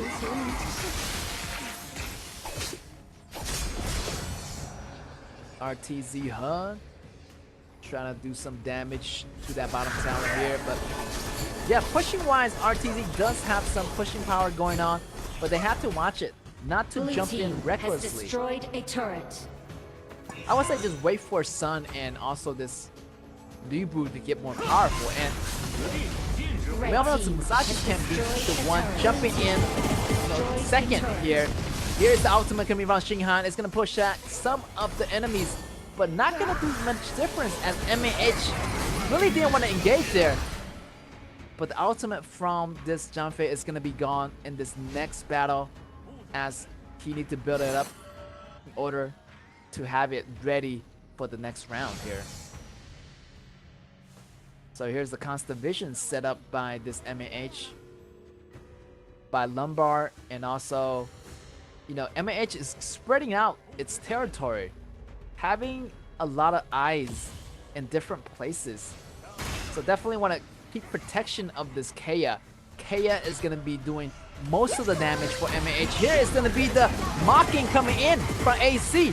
The jump coming in from Libu. AC is going to be in trouble as he's taking so much damage in the back row. He goes down first. Here is going to be JS hiding in the shadows, waiting for a pass by, but they have to back up right now as RTZ is moving its members on the bottom tower, and they are looking to take over this bottom tower, but MAH still have that guard up.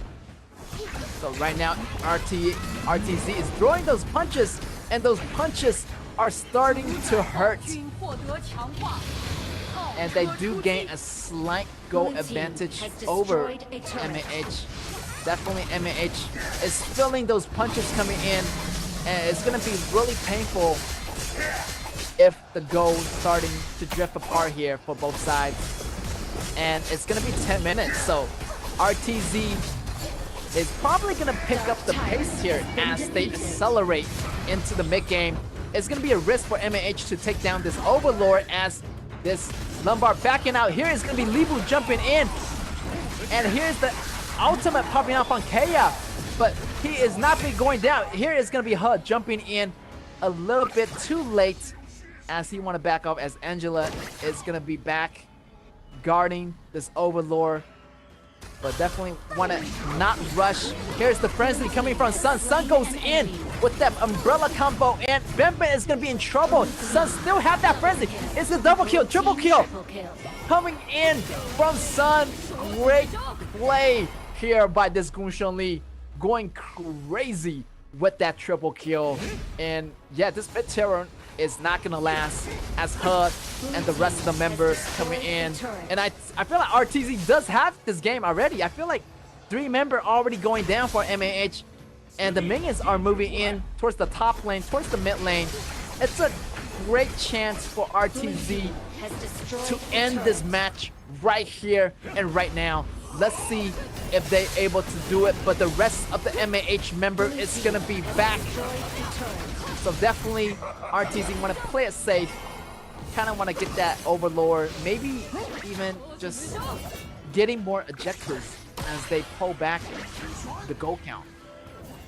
So definitely MAH is grabbing on to every single chance they have, and HUD is just hiding in the shadow aggressively. MAH forgot to check that patch of the grass, but maybe they're not going in that direction. But here it's gonna be Miyamoto Musashi hiding the visions, and he's creating a vision block here. Maybe not going in yet, but kind of wanna go for that dragon instead. Definitely RTZ know Overlord its has been visions. defeated. Overlord goes into the hands of RTZ. RTZ just have to play the patient game here. You know, they have the go advantage, they have the kill advantage, they have the map control pretty much locked down here. Blue buff, red buff, they can take those any single time. And also the Siege Breaker coming out for this Libu. So Libu is gonna be more devastating. And with the ultimate coming from Janfei, the synergy is gonna be perfect here for RTZ. if they can maintain the synergization here, the battle is going to be happening. KS Ultimate getting drawn out, but it's not going to stop RTZ from taking this bottom torrent. But luckily, this minion is not going to be inside the base. MAH still hold on to this high ground torrent, but the Overlord is going to be coming in, and that torrent won't last a single bit here. And another final battle probably going to be happening in this final moment. RTZ coming in with the ultimate, following by the ultimate for Lifu. Angela goes down, crowd control by Lifu, and also this Zhang double kill, triple kill on this Gushun Li. Shutdown coming in from MAH, but it's not going to be working for MAH. And here is the crystal going down at the last moment. RTZ taking away the game point match. Congratulations. RTZ is going to be remaining in the playoff. And sorry to MAH. They have to get eliminated as they are facing RTZ. And we're doing the BO5. So RTZ already have 3 wins. They got this in the bag versus the 1 win coming in from MAH. So congratulations to RTZ for taking this game number 4. Also moving on the lower brackets into the next battle. So yeah, RTZ came a long way here. And I feel like in those relegational matches, also in this BO5 playoff, they really show, you know, MAH who is the better team. And RTZ gets to move on into the next battle. But MAH, you know, I feel like they didn't really get to warm up. I feel like JS, you know, playing that top laner, not really, you know, pretty much as effective. I wouldn't say not as effective. Maybe they're playing it like, you know, evenly, but I wasn't feeling JS playing the top lane. I was just feeling a lot more of him playing the mid laner, but having them switch roles kind of wasn't really surprising for me, because they worked with these kind of roles before in season 1 of the tournament. So seeing them switch here kind of really didn't work out for them. Maybe they were able to go with the normal strategies of having Hua always playing the top lane. But you know, I feel like that last match was okay because of the compositions. But this match, they are missing some of the core components. So definitely having those strategies in those BPs is going to be super critical. Because if you choose all the good heroes really early, as you move into BO5, BO4, you're not going to have that much choices. But RTZ kind of, you know, separate their inventory, you know, having the core player, having the synergized picks pretty much every single game. I feel like the only game they didn't really have that upper advantage was game number 3, which MAH took the win from them. So definitely RTZ kind of strategize, you know, having those picks and allocating those picks really efficiently.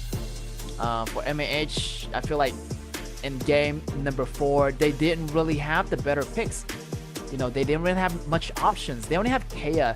I feel like that was the really good pick. The rest of the pick was pretty much backup picks. So yeah, the Charlotte was okay, but you know, they really didn't really have that much of a, you know, great hero pool advantage as comparing to their game number 1, game number 2. They already used up those heroes. So yeah, global ban picks is gonna be working against you as you are losing some of your cores and your core components and not having that composition completed by those compositions. And we have our MVP, and it's gonna be Libu. Shen is gonna be that player coming in from RTZ. But that damage taken, 32%. Also that damage down is gonna be 20.1%. And yeah, I feel like Libu does a lot better against those tanks, as he's gonna be that true damage. Also doing damage into that back row, synergizing really well for this Zhang Fei. and feel like they're using their ultimates separately, but Libu was able to handle himself pretty okay. Yeah, even every time he like this Baichi controls Libu in those CC combos, Libu can really use this ultimate of his to break that combo, serve as pretty much of a combo breaker that coming in from MAH. So Libu is kind of using that ultimate as a diffuser of diffusing the fire coming in from MAH. And in the end, the triple kill, the CCs coming in from the RTZ definitely has the better composition for me in this one. And everything just come together for RTZ as their composition is going to be more AoE style, more team battle style. But MAH, I feel like they're kind of missing some of the components. You know, they have Baichi, but they didn't have Sun Bing. They have Kea, but they didn't have Ishin. So yeah, they're missing some of the core heroes that I want them to choose, but they just didn't have that much options as they ran out of heroes, because they pretty much picked those good heroes so early in the game, and they just left with a limited amount of choices, and that really, you know, fight against you. So definitely these BO5s, you have to be really careful with the choices that you're making, because, you know, you might want to save that hero for a later game. But in the meantime, we're gonna go into the interview with one of these players from one of these teams. 在今天的比赛，你们前2局都输得很快，在第3局的时候拿下了胜利，但是最后还是很遗憾的输了。觉得今天和对手最大的差距在哪里呢？ You won the 3rd game after losing the previous 2, but you still didn't make it in the end. What do you think is the biggest difference between you two teams?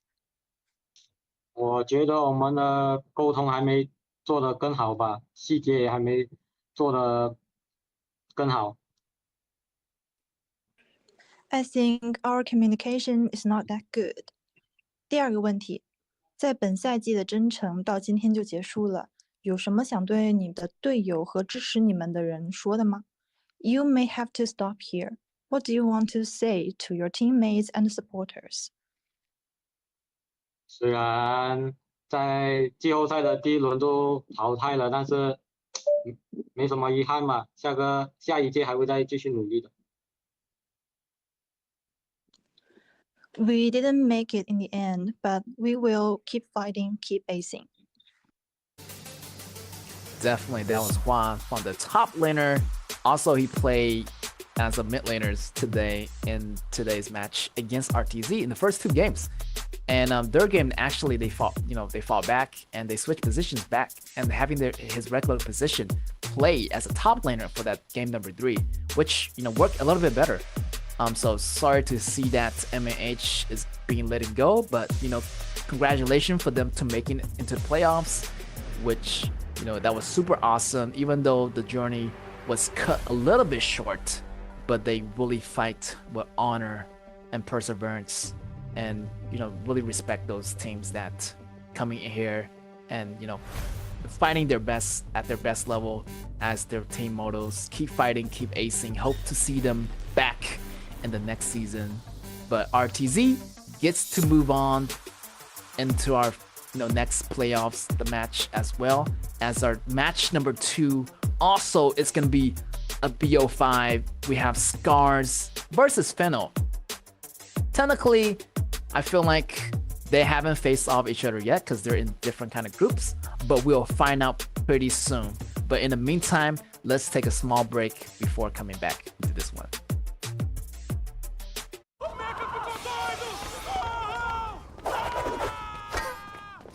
Parece mais trabalho pra mim.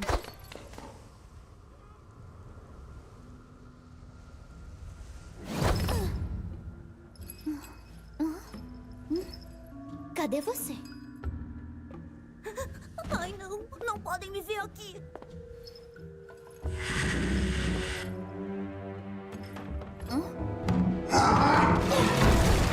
O quê? Pelas costas? Que vergonha! Ainda tem alguém aqui. Ei! Fica tranquilo, tá sob controle. Ai, que burra!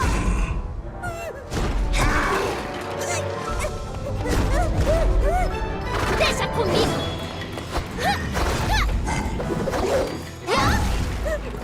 Tem que sair daqui!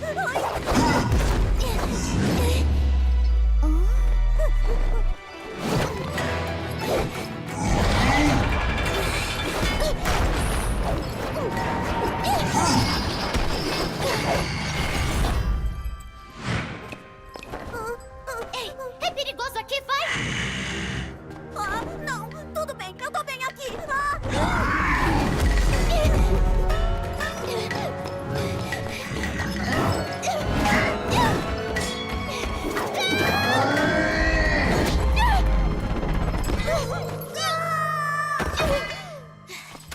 Lata velha! Você ainda tá aqui? Vai!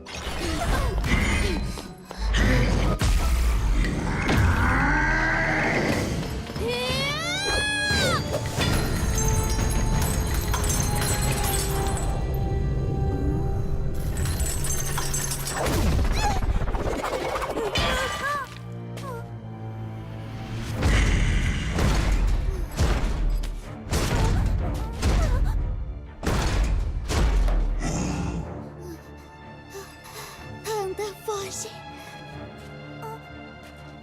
Mas...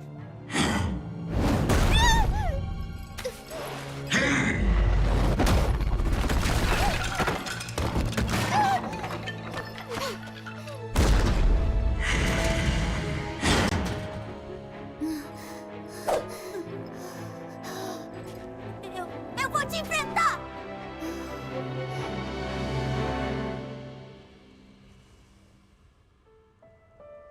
Yi, você não deve se importar. Se sua lança partir, não é ela que te torna uma heroína. O que faz? O que faz? De um herói um herói. De um herói um herói. É a luz em seu coração. Uma luz brilhante que queima mesmo sem fogo.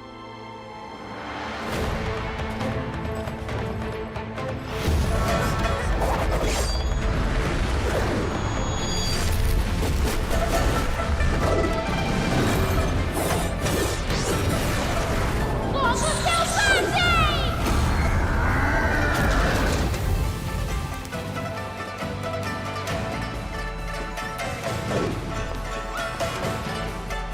Ai, que irado! Eu consegui fazer o fogo selvagem! Que irado! Eu consegui! Fogo! Ah, não! Eu tô pegando fogo! Eu fiz a fogo! Eu fiz!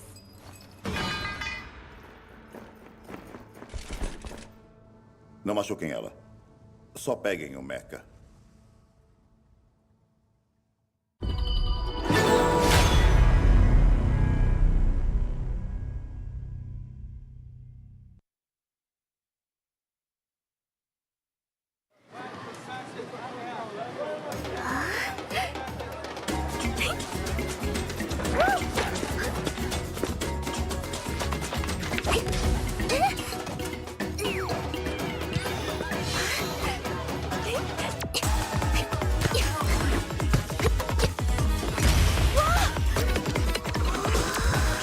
Ninguém me segura! Lança dente!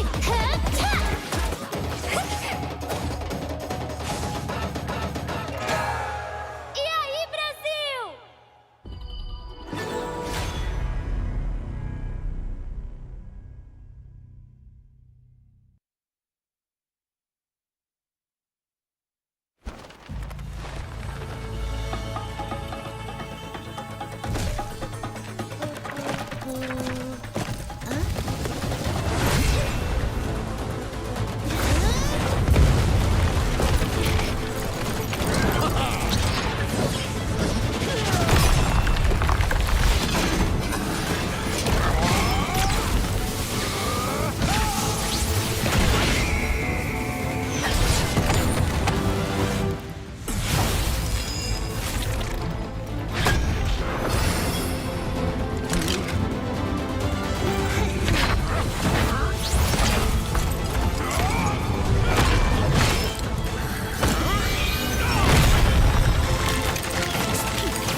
彼らの退路を断ちに向かう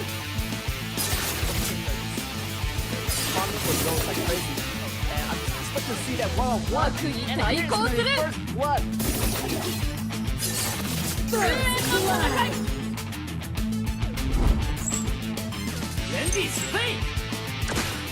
It's no match for X-Hero. Double kill on Byron. Triple kill on Byron.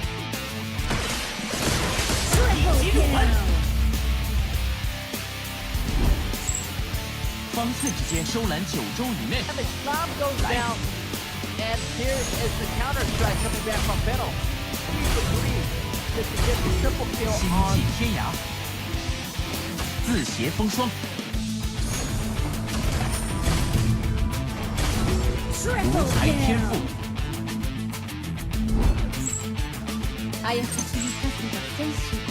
Always sticking one. That's four CCs right there. My shit is going in.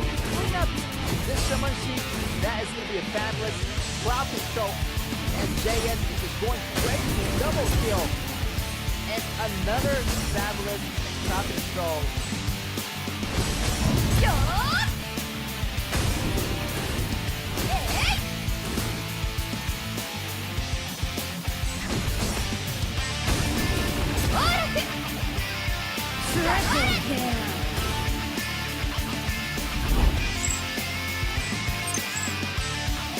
As well. And here's King Dante's ultimate at the right time.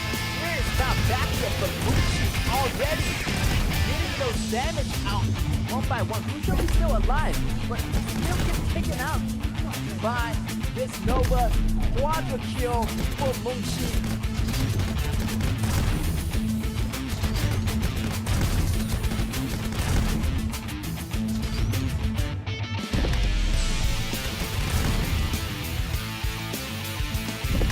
Quadra kill!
Welcome back, ladies and gentlemen, back to our match 2 of the BO5 playoffs, and we have Scars versus Fennel, and yes, and they are going into the first match for the first time. Like, technically these two haven't fought each other because they've been in separately different groups. So Group A Scars versus a Group B Fennels. So I don't know what to expect here because Fennels has been performing really beyond my standards. They actually beat KG, and that's something I really was surprised about because I didn't really expect them to beat KG, and they gained that 2-0, which is, you know, out of nowhere. I thought KG was pretty much gonna shut them down, but you know, Fennel actually, you know, beat KG, so totally not out of my, you know, expectation. But you know, this is Fennel. They've been doing really well. They've been progressing similar to a team as MAH passed in the first season, but now they're doing a lot more better in the second season, and they're going up against, you know, this Group A team, which is Scars. So definitely there's going to be a lot of challenges, also a lot of expectations come in from Fennel, how they can handle this Group A. If they beat KG, will they able to beat Scars as well? So definitely they did a lot of homework, probably a lot of training over the week as they fight in this BO5. And yeah, it's gonna be the first time competing into the playoffs, so I'm pretty excited for Fennel. And on the Scars side, I feel like they do have some, disadvantage of coming in from Group A. They're sitting in at number 6 place. So yeah, you can see that a Group A player definitely is going to be that higher tier where the skill cap is not going to be that much of a difference. So definitely it's going to be a huge jump for Fennel if they want to compete towards a Group A team. So let's see how they can handle it. But I'm pretty sure Fennel can handle it pretty well because they already fought KG. KG was a team that really got demoted into B. So they already have the taste of what's it like of facing towards a Group A team. But they're definitely going to be a lot more tougher versus a higher rank Group A team like Scars. So here is some data comparison. Their top laner, River versus Miggy. Seems like the kills average per match pretty even. The damage, Miggy definitely has that a little bit of edge. Also total kills over here, and also less death. Definitely this top laner comparison, Miggy pretty much wins in every single category. So yeah, definitely that top laner. I'm looking forward to that battle where, River definitely needs some supports from the rest of the team from Scars, as Miggy is going to be the better top laner versus River. So hopefully River gets that all figured out, and we're going to see some of the data comparisons by these two teams. Fennel definitely do a lot better because maybe it's the data from this Group B, because we haven't seen Fennel fight in Group A. So this is going to be the first time. Seems like total kills, definitely Fennel is doing a lot better, but that might change all in a second because the team goal difference, the damage taken per minute, the goal acquired per minute, average death per match.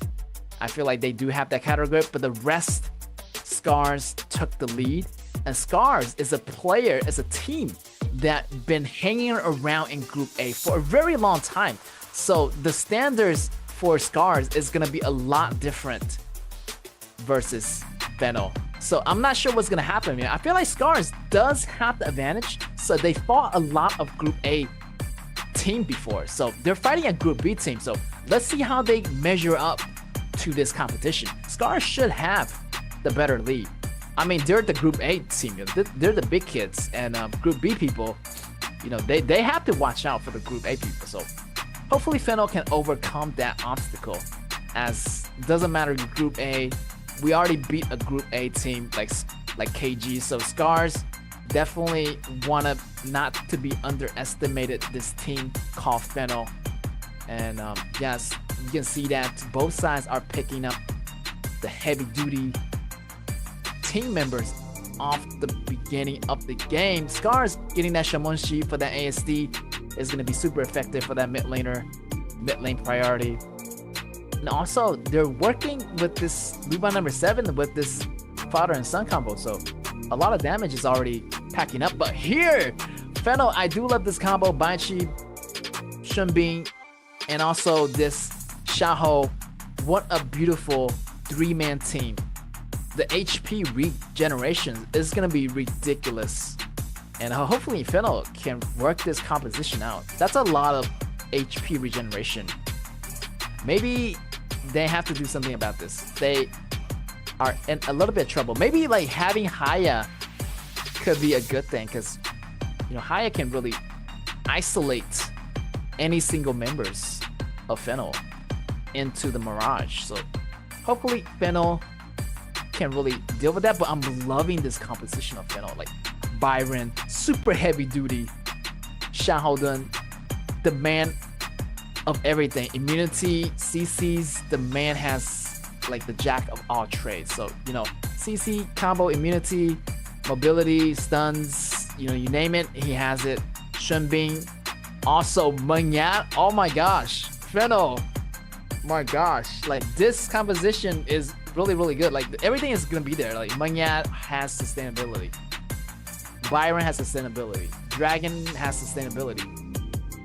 Like Xiahou Dun has sustainability. Everyone has some kind of HP recovery. This is huge. This is massive. Fennel has this strategy going on, and off the bat, the first game, they're bringing out this kind of composition.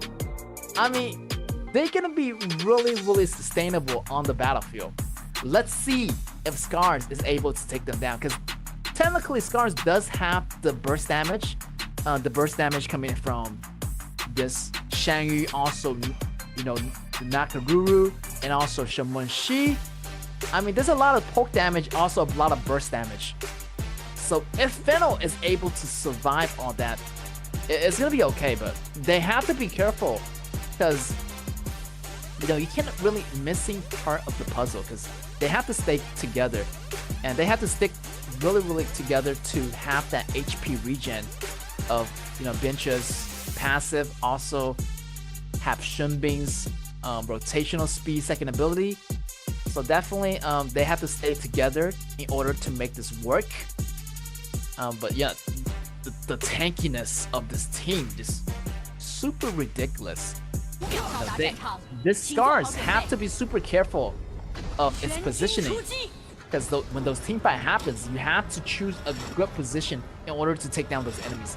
So hopefully Scars is prepared for that, and this is gonna be your game number 1. Match number 2, Scars on the left, on the blue versus Fennel on the right, on the red, and I'm your Cancer Gikit. We are about to get this match. Taking up Autumn in the mid, taking some poison damage, another poison stack. He has to use the health kit to get that HP back, and wow, such a poisonous attack coming in from Fennel, and you can see that poison stack is gonna be super disgusting, because, you know, once you're in that poison, your HP just drop constantly, and you can't really do anything about it. You just have to get that health kit under the towers. But for now, definitely having ASD coming back into the mid lane, and, you know, putting some pressures off of that Luban number 7. Luban number 7 does have that Luban master to, you know, get him around the map, but definitely have to be careful here. Scars over here does have that burst damage, but that burst damage, you have to use it like really effectively at the right time, because if you miss those burst damages, it's not going to be enough to take down the rest of the member of Fennel. Fennel's member is going to be definitely full of HP regen, and you just have to burst damage, at least kill one member, and I feel like the rest is gonna fall like flies. But definitely you want to have that farm early. So Scars, farm. That's gonna be your priority in the beginning, as you want to build up those damages in order to clean out Fennel with one swell swoop. So definitely it's gonna be really important. But Fennel is not gonna be sitting here not doing anything. They're gonna be super aggressive, because they do have the team advantage, and we can see that maybe Fennel try to go for a dive, maybe a little bit too early, because this Shenbing is not yet level 4, and maybe after level 4 we're gonna see some of those actions start to happen. But this Nakaruru is still farming up pretty nicely. Definitely Scars want to be patient, build up those damages. Having those burst damage going out at the same time is going to be super effective against this HP recovery team of Fennel, and this highly regenerative team. Definitely you need those mortal punishers, you need those minimum mass staffs, so you can just reduce those HP recovery by at least 50%, I would say. Hopefully Scars can get those items in time, because if they don't get those items, it's gonna be super difficult in those team fights where Fennel's members just kept on recovering HP over and over, and they can never die. Scars over here try to rush for that kill. Shenbing using that heal, and here is gonna be the gank coming in from Fennel. Ivalice with the whole team, and also Arise using that shot holder. It's gonna be super tanky. Also Byron, and you can see Fennel already grouping up as they know they can really punish Scars in those team fights. But also this, you know, Byron might want to watch it because this NaKaRuRu is just pretty much farming every single lane. This Xiangyu also letting go of the top lane and giving that resource to NaKaRuRu. So he's gonna have that NaKaRuRu damage built up first and kind of let this Enfun lead the game. Hopefully NaKaRuRu can do that job as the commander of the team here. Hopefully he can have that damage available. Scars hiding in the bush. Fennel still maintaining those rotations up there. Now here's come NaKaRuRu looking for the dive, but yeah, we see it happening. Here it's gonna show, and Autumn going for that run. Autumn still bursting that damage in the front. And definitely they need more time to farm up. Scars definitely do not want to rush this. Here is River coming in, and it might be trouble here because the rest of the Fennel are grouped up together, and River almost falling victim into that team. And Fennel just continue just to farm up and just pushing in on the red area. Also the NaKaRuRu is also really being really smart, finding a way to farm elsewhere, farming away their blue buff from Fennel's side. So yeah, definitely if you see your enemies at your red area, at your blue area, you can really, you know, farm yourself somewhere else.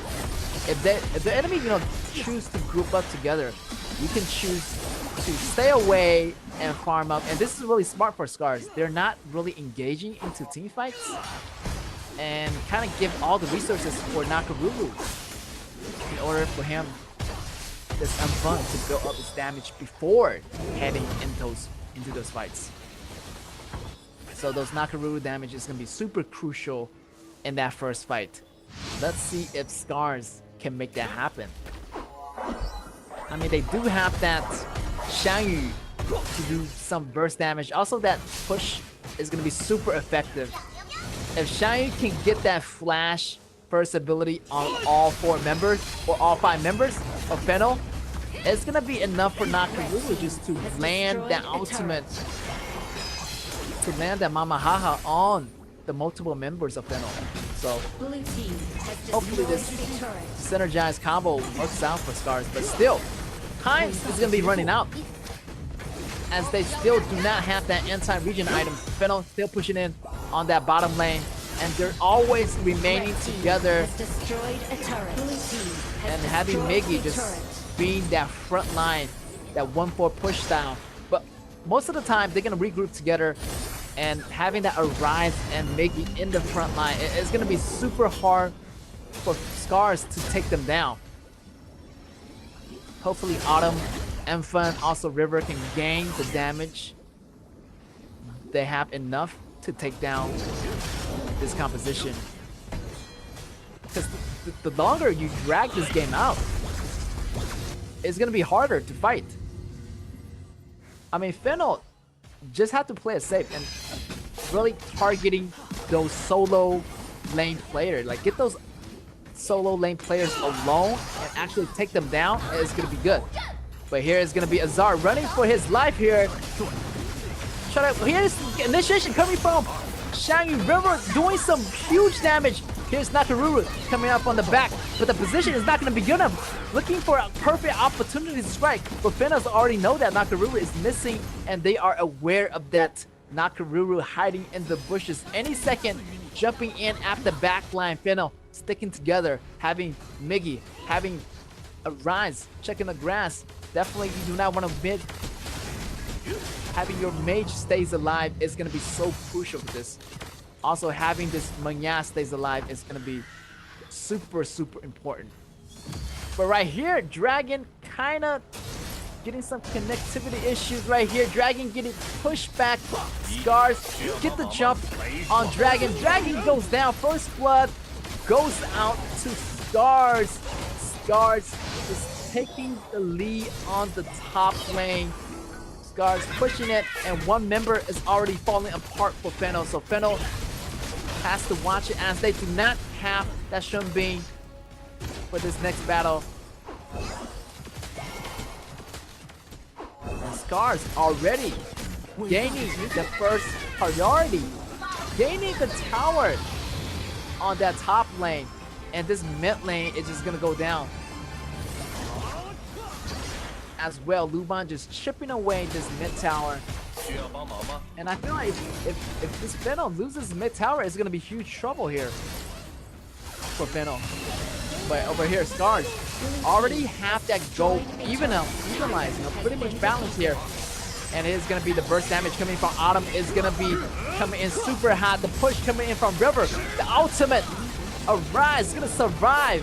And also the rest of the team is going to be pulling back. But still, they have the Overlord. Scars still keep pushing. Autumn got the damage he needed. Level 12 right here. The burst damage coming in. And wow, all the HP just getting shredded away from Fennel. Fennel is definitely going to be in trouble. They gotta find their advantage fights more. They have to pick up at least one member, but definitely the way they're standing together is gonna be more advantageous for Luban number 7 to do those damages. So definitely do not want to stay together if you want to face Luban number 7. But the cloak damage is coming in. I feel like River is looking for make some perfect opportunity. Here's Sho coming in with the ultimate. Here's gonna be Nakaru jumping into the back line, taking down Shun Bean. Miggy goes down, Dragon goes down, Enfun goes down, River goes down. 2v2 here, 3v3 left on the battlefield as these homing missiles are coming in from Menya. Menya almost falling critically low. Ivalice is gonna bring those HCs back into those lives of Fennel. And yeah, great battle here, but definitely want to target those priorities. Definitely want to bring down that Ivalice, who is providing that heal for the whole team. Also, that Dragon goes down pretty early, so we can expect that to be a good thing, but you have to take out that Venture. Venture does so much damage over time, so you know, the damage over time is going to be that thing is going to be against Scars during those battles. Feel like the whole team is going to be here. Definitely Scars do not want to engage if you're facing the whole 5 members. And they have to, you know, engage in a certain area. They have to find that great positioning. Kind of, you know, push Fennel into a corner that where they cannot run. So that initiation by Sho, also that initiation by River is super crucial. You're gonna have ASD doing the pre-damage and having Autumn doing the burst damage, and also this Nakaru doing the burst damage as well. So every man has their job. Let's see if Scars can put it together. Also, Fennel is playing really patiently, not really rushing in. And definitely Ivalice has to be alive here. And here is going to be Miggy getting picked up by Enfun. Here is going to be Sho trying to jump in for initiation. Here is going to be a speed boost coming in from Fennel with that second ability of Shun Bean. And River is in trouble right here. ASD doing some bomb into the back line here.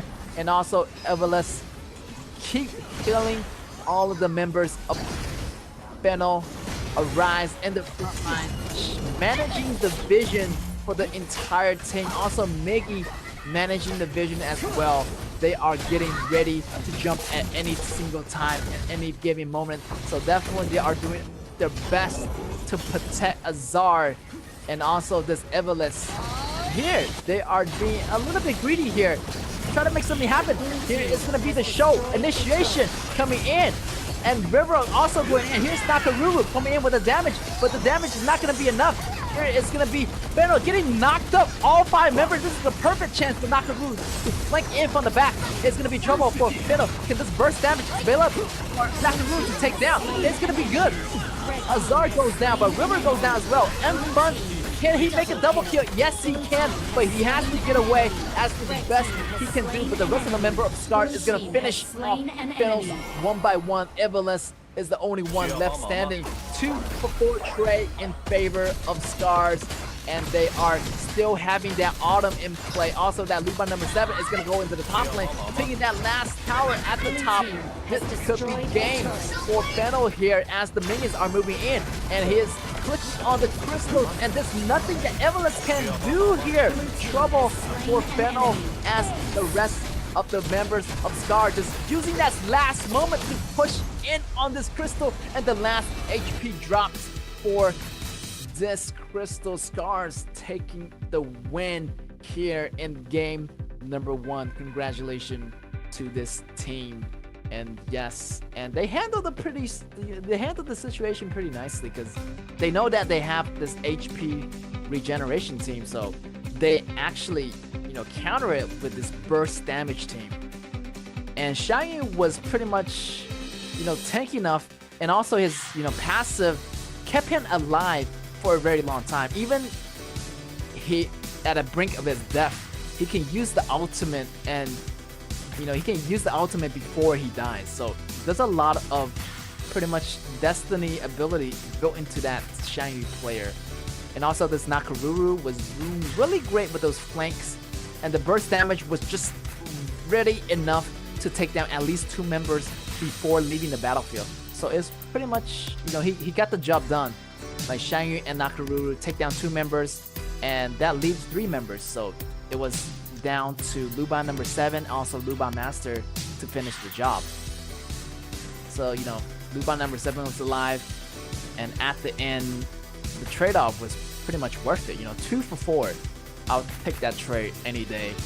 And those trade immensely was in favor of Scars pretty much every single time. Maybe in the beginning, Fennel got some leads because their composition was, you know, kind of really tanky and very, very stable, and nothing can penetrate that. But later on, you know, once Scars built up that burst damage, there's nothing that Fennel really can do. Like, they just face too much damage coming in from Scars. The quickness of those damages coming from Nakaruru, the range damage, the AoE auto attacks coming in from Luban number 7, coming in from Autumn, and Autumn farms so well. Also, this Nakaruru farms so well. Pretty much, this River was just being the, you know, team-oriented player for the team, and ASD and River just being that front line. Also, that back line does the, you know, front line damage. The back line damage goes to ASD. But the rest of the members, their job was pretty much really clear. Nakaruru flank around the back, doing some burst damage, and having Autumn finishing off the rest of the enemies. So that match, actually Fennel came in pretty close. You know, their composition almost worked, but having this composition is really risky because you do have the HP, the tankiness, but the burst damage is going to be super overwhelming. And they're always together, and having that group standing so closely to each other, it could be trouble, because, you know, Luban number 7's passive does a lot of auto attack in a straight line, and also this Nakaruru burst damage does so much damage in the AoE area. So having that much members standing together, it kind of really backfires for Fennel. And you know, unless they get that goal lead in the very beginning, but having that equal in goal doesn't really mean an advantage. In the fight, the burst damage does often win because of the way that Scars handle the situation, and they really allocate those damages pretty effectively. You know, the HP regen couldn't really catch up what the burst damages are coming in on Scars.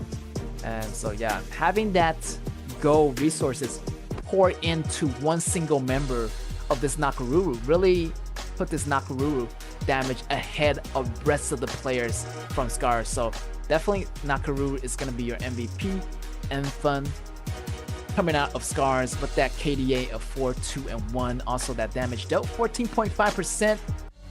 That wasn't really much, but you know, it was enough to finish off the front lines. And you can see the dive. He always go for the Azar, you know. Azar is in the back also with that Evilus. So definitely taking either one of those player out is going to be really beneficial for Scars. And you can see that initiation over here with the River. Also the Show tried to do his best protect loot bomb number 7 in the meantime. And here is going to be Enfun flanking around the back. And you can see that burst damage come in from River. River taking that, flashing up, and boom, Enfun going in. Wasn't really getting the first kill there, but eventually the damage caught on. He was able to get the double kill at that final single moment and just leading the team into a win. So yeah, congratulations to Scars for taking that game number 1. And yeah, I feel like Scars is really good, even you know, with those counter picks. They know that Fennel is going with this composition, so they strategized right away and they came back with a counter strategy. So I really love what this Group A is doing. Group A is kind of, you know, thinking what kind of composition is my enemies choosing. So definitely Group A's tier team, they have that next level strategy. Not saying that Group B doesn't have those strategy. Maybe not just yet. Maybe, you know, Fennel want to try something a little bit differently. Maybe this composition is what they have in mind, but you know, couldn't really come up with the win versus Scars. So definitely Fennel still have a long way to go as they are facing this uphill challenge, which is this Scars Group A team. So hopefully they can really get their head back into the game to re-strategize their composition for this next round. So feeling like, you know, Scars still have some great picks. They didn't really show all their cards. You know, they only took away, you know, Shamanshi. They still have Zhao Jun. They still have a lot of options. But over here, Fennel already took away Shunbin, Xiahou Dun, Byron. So those 3 heroes are super hot picks, and they decided to use all those picks in game number 1. So they're definitely in the back, maybe the game later, they're gonna have trouble because they're not gonna have Shunbin, they're not gonna have Xiahou Dun, they're not gonna have Byron. But in the meantime, Scars still have those choices. So Scars definitely have those priorities on those VPs, also those picks as well. So let's see what Scars is gonna be doing this time. And they are gonna switch sides. Fennel is gonna go with the ban on that Jhin. Also Fennel still have the first pick here. Scars definitely want to take out that Da Chao, and I feel like Da Chao is not gonna be coming out the box today in our BO5s, but hopefully might see Da Chao in the BO7s. But BO5 definitely not a good chance of her coming out. And Fennel here still have some good choices. They're gonna lock Zhao Jun right away, taking the mid lane priorities, and Shamonshi is out. So Scars still have some great choices. They have a lot of great choices. They have a lot of top lane choices. Shunbin definitely, they want to pick it up. Scars already win the first game, so they're coming in pretty confidently into the second game.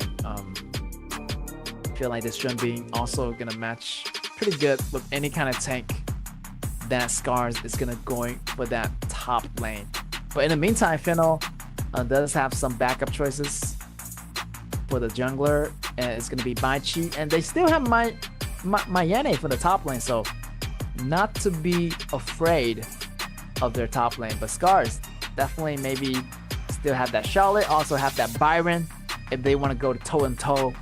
Also Alien, you know, they can use that as a hero to counter, to go into that top lane, kind of facing that hero alone. But Fennel really want to deny that from happening, kind of denying the Charlotte from appearing.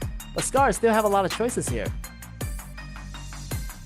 They can go with Alien, they can go with Byron, and they already have Gun Shunli, so definitely they want to go with something more tank, as you want to use the Sunbeam's ability to its maximum efficiencies.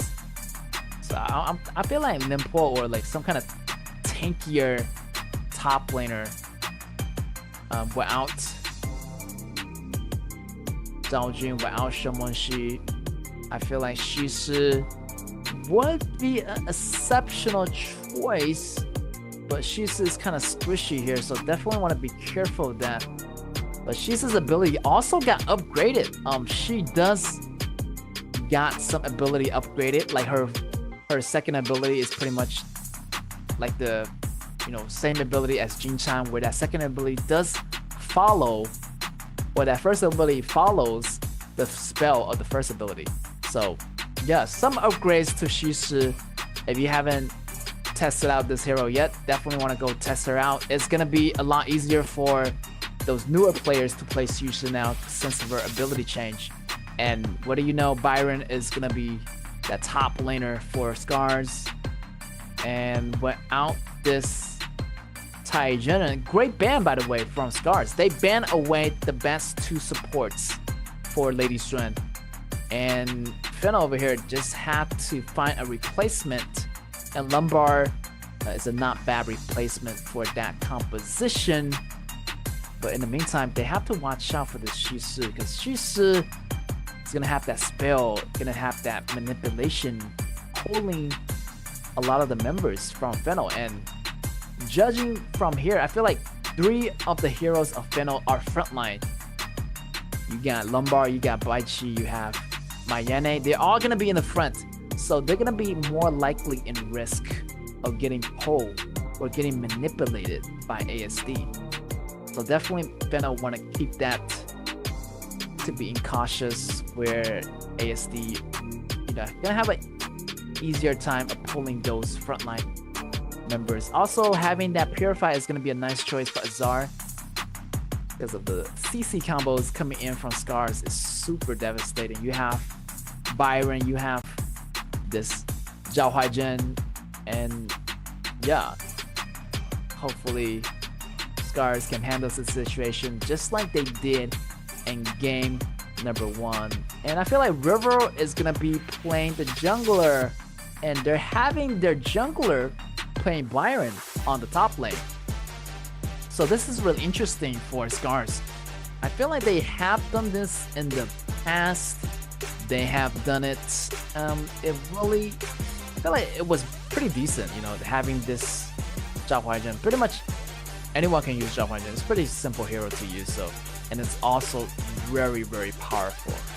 So yeah, it's not much of a difficult to learn this hero. So anybody can really play him, and super strong in this current meta. So definitely want to check that out. And yeah, our game number 2 is going to be underway. Fennel on the left on the blue versus Scars on the right on the red. So yeah, the only problem is that for Scars, they are a little bit squishy in the mid.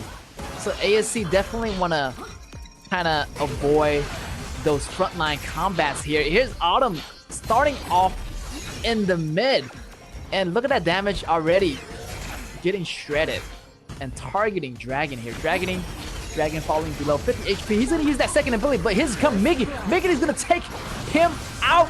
Miggy getting those 1-2 ability. Nobody see that coming. Autumn wasn't aware. Probably didn't really took a look at the mini map. Miggy just came in so fast, and they even used that flash. And Miggy just, wow, took the first blood. Really surprising. Miggy is kind of really good with that Mayene. It's almost like his signature hero. Like, I remember Miggy like going in and out of combat. Here is gonna be the first blood, and also with that follow-up damage. Actually, Dragon got the first blood out of that. I was expecting Miggy, because Miggy did most of the work, and for the damage of the last hit goes to Lumbar. So yeah, already the cast injection is gonna be in effect for Fennel, gaining some relatively large amount of gold in a short amount of time. So that is gonna be working against towards their favor in this laning phase. And yes, this Miggy is being super aggressive with this Mianna. So yeah, Scars definitely want to watch it. And here's gonna be Scars try to invade their jungle. Here comes River with the help 2v1. Definitely River want to come on top and put some of the pressure off of River, of Memphun at the top. But here, Fennel kind of pulling back right here. Having Lombard checking the grass. Also, this Evelyn's first and second ability can really check the grass as well. Actually, you know, getting the vision on those enemies if those spells hit on time and on effect. And Dragon is keeping a constant vision here. The vision control here is not bad for Fennel. But definitely in those team matches, you do not want to get isolated by Scars. So Scars does have that Shisu. And yeah, Shisu can make some really nice plays. And also that flash with that ability combo is going to be super dangerous for any member of Fennel. So definitely it's going to be a harder pull on that. Here's the flash. Two flash coming in from Dragon. The knockup is there, but here comes Arise with the ultimate mocking and also peeling back, but it doesn't really work. Show activate his Purify just to get out of that. Autumn avoided using the umbrella, and yeah, Fennel does a good chance of that gank, but the timing, you know, wasn't really right. Autumn avoided it. Also, the Purify is forced out on Shenbing. So nice try though. But here's gonna be another 1v1 on top here. Miggy versus Memphun. Here Arise coming in with another ultimate, but also missing that second ability. And yeah, Arise just gonna get more scary here as his HP grows, because that ultimate is gonna be longer according to how high its HP gets. So the higher the HP, the more CC control time this Baichi has to offer. So still, Scars fighting back, try to get their ultimate out here, and here's the ultimate AoE coming out from this Zhao Jun. And here Arise falling down already. Miggy getting that double kill. Miggy has to back up right now. Here's the double kill again, coming in from Scars. So double kill on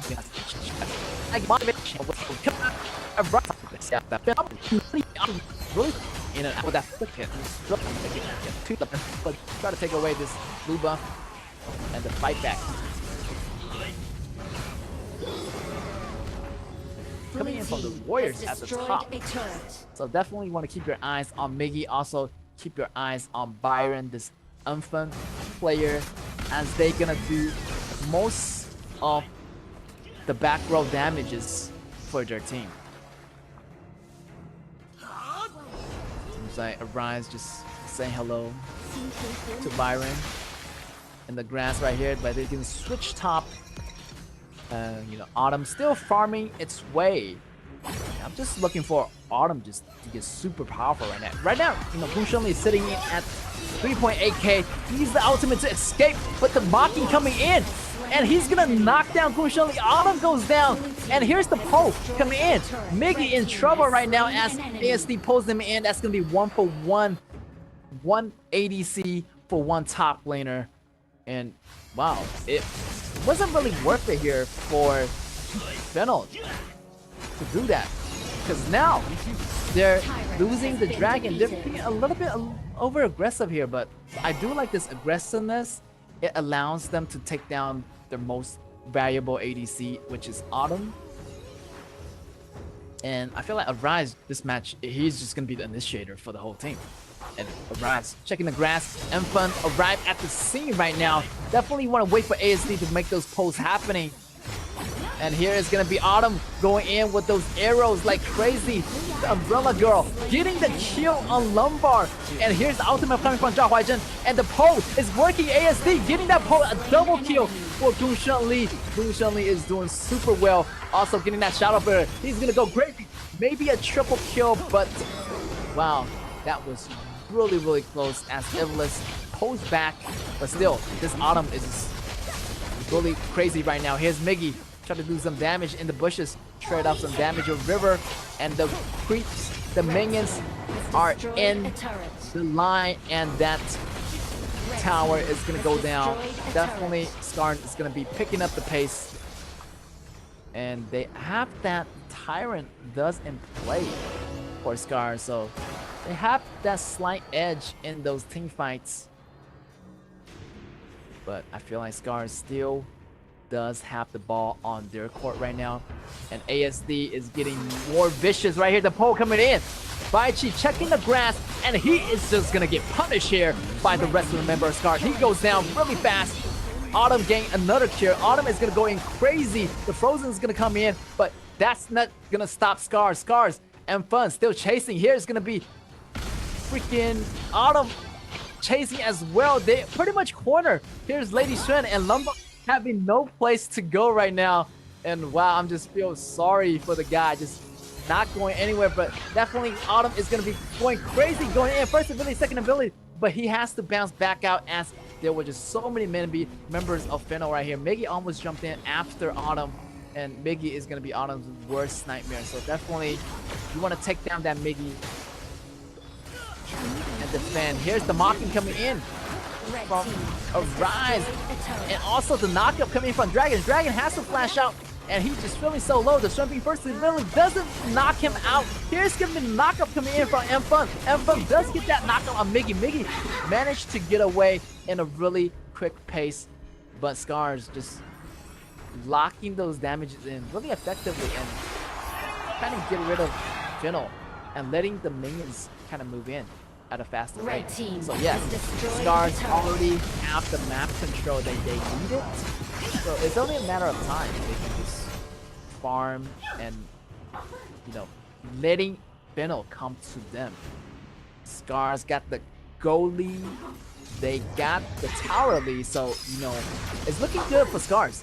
And here, I'm just waiting for the initiative coming in from this Zhao Huaijin. Also, this Shisu can start the battle off really, you know, effectively. So I'm just waiting for Autumn just to finish those enemies off. But also here, I feel like Fennel, they only have Miggy that can make some miracles happen. Miggy definitely want to go around and get that kill on the ASD, also get that kill on the Autumn. Either one would be super beneficial for Fennel. But Fennel is kind of in a really dangerous spot right here. As look at that double warrior just moving together. Purple Dragon is going to be out on the top lane, but Scars going actually for that orange Tyrant at the bottom here, kind of getting that extra damage for that next battle is going to be trouble for Fennel as they do not want to engage in this fight. Here is going to be the damage coming in. ASD getting taken out immediately, and great initialized damage coming in from Arise, able to grasp that ASD right on time here. Scars does have that damage bonus, but ASD got knocked up so early, but they still try to go for this overload. It's gonna be risky. The knockup coming in from this Byron, and there's gonna be risky here. Miggy's still doing a lot of damage here. And here, Red Team ASD goes down already. River goes down already. And but still Auto went in full out Auto, and he gains the triple kill in that battle. And yes, Autumn did it again. And I think he had like 2 triple kills. This is massive. And if you break that down, he already have over 8 or 9 kills at this moment. Another kill, he might be legendary already. Double kill, might be a triple kill right here. Another triple kill. This is crazy here for Autumn. And definitely the minions are moving in. 2-man down, 3-man defending the base for Fennel. And here comes Autumn again. Refresh and reset. His damage is gonna be on Miggy. Miggy has to go. And Scars just playing it really comfortably. And Autumn having 8 kills and getting that the Daybreaker, the armor penetration item that he needed. Overlord has been defeated. And he's gonna be super dangerous. And he's just gonna flash in with that first ability, and that umbrella is gonna go all over the place. You never know where he'll land next. So definitely Fennel has to be extra careful. But over here, Rivel also has to be extra careful. He has to use the ultimate. But there was so many members of Fennel just kind of stalking at the blue area at that time. So definitely there was nothing that Rivel can do. Arise got that jump on here. Here's Miggy going in after ASD, but getting manipulated. Miggy has to go, but Byron caught him off guard and he's gonna go down. Here's Miggy not in play. And I feel like it's gonna be game because Miggy's not there. Only Arise and Dragon is gonna be in the front line, and they're now no match for this Autumn, and Autumn is gonna go unleash his whole power on the whole team. Tower goes down for the blue pair, and Legendary goes into Autumn, and the battle is gonna be happening. ASD doing some damage. The knockup coming in from Dragon is not enough. Every single member goes down. Triple kill for Autumn. Ace for the entire team of Fennel. Fennel has to come back, but it was already too late. Crystal has been taken away. Scars has took the win.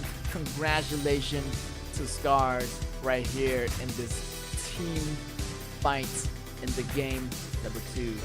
And right now we are already at the game point here. Scars could potentially have an easier time here in our playoff, because I feel like, RTZ versus MAH, they kind of have some kind of history back in that grudge match in that BO5 relegational and promotional matches. But Scars is facing Fennel for the first time, so they're coming into the battle pretty fresh. And judging from the compositions from Fennel, they already used some of the good picks, so they're running out of good heroes, and their hero pools is falling a bit short here. So definitely it's going to be another test of their hero pools, of their player skills. And sometimes they say it's not really about the heroes, it's really about the players. How can you be maximizing all your skills in this hero? How can you use this hero's ability to the full extent? So definitely it's going to be a test of the players instead of the heroes, because we're not talking about BO2 anymore. BO2, you can choose the best heroes and you have no regret, because there's only BO2s, 2 matches, you choose the best heroes and the game is going to be over. But BO5s definitely going to test your knowledge, gonna be testing your skills on every single hero. So having the the best hero pools for the team definitely is gonna be that advantageous position. You're sitting in at the top where you're gonna have that skill level and more skillful in every single hero that you play. So definitely Scars does have that skill for me, judging from so far. Also, they have a lot of the picks that they haven't used yet, so the hero pool still gonna be in Scars' favor. On the other hand, Fennel, Mayene has been picking up. They can't use Mayene, so that allows Scars to use more of the BPs on locking down Fennel's composition. So Fennel is gonna be running out of those great pick compositions, and Scars just taking their time, kind of balancing out the priority picks, kind of taking those heroes that's the core strategy, and having some kind of backup to fill in. So hopefully Fennel can have those strategies in the near future, because you can't really show all your cards in the beginning. You have to save some for the rest of the match in case you go the distance into those BO4s, BO5s, and even BO7s later on. So here's gonna be your this jungler, but supposed to be jungler, but playing as a top laner this game. Enfun with the Byron, 6-0 and 9 KDA, 26.4% damage dealt. So yeah, a lot of initializations by this, and you can see him, going into the backlines and knocking up multiple members and being super aggressive. Here is the key initialization by Enfun, which sets up a lot of the kills for Autumn. So without him, Autumn couldn't really get those kills. So he could, but it would be a little bit difficult. But Enfun pretty much did all the initialization, and he was the initiator for the whole team. And here it's gonna be Enfun also watching his positions really carefully, and wow, flashing over, and the judging from that distance, he calculated the attack accordingly and to take down Miggy. So definitely Enfun, it's a straight beast. Even though he's not playing jungler, he is doing a lot of the heavy lifting for Scars and ending the game with the triple kill. So yeah, a lot of the player got triple kill. I feel like, Scars, Byron got triple kill. Gunshan Li got triple kill 2 times, maybe 3 times. 2 times in that game, I remember if correctly. And also, a lot of those initialization was pretty much in Scars' hand. Fennel does have that composition where they can lock down one member pretty easily, because having that Baichi also means that they can, lock a specific member. But what if you lock down the wrong member? You're gonna be pulled by Shishi, and the rest of the team is gonna get, destroyed.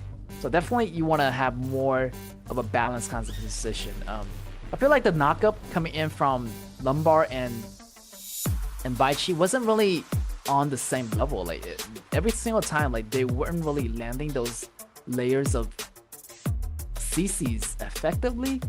Also they have Zhao Jun, so they can be a really great CC combo, but I wasn't really feeling those CCs layering was coming together for Fennel.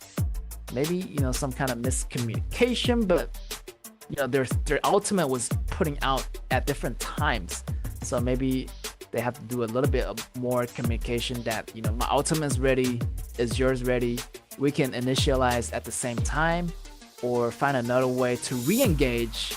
Definitely every time Fennel engage, they want to back off a little, but during that match, when they engage, it just can't stop engaging. They want to just keep on going, which Scars really saw that through them and put a lot of stress on their Miggy, also on their Lady Shen as well. So Scars, playing it really calmly. They from match number 1, round number 1, you can see that they're playing super calmly and just waiting for that burst damage, and they can counter Fennel pretty well. So yeah, definitely Fennel want to choose those counter picks instead of focusing on their own composition.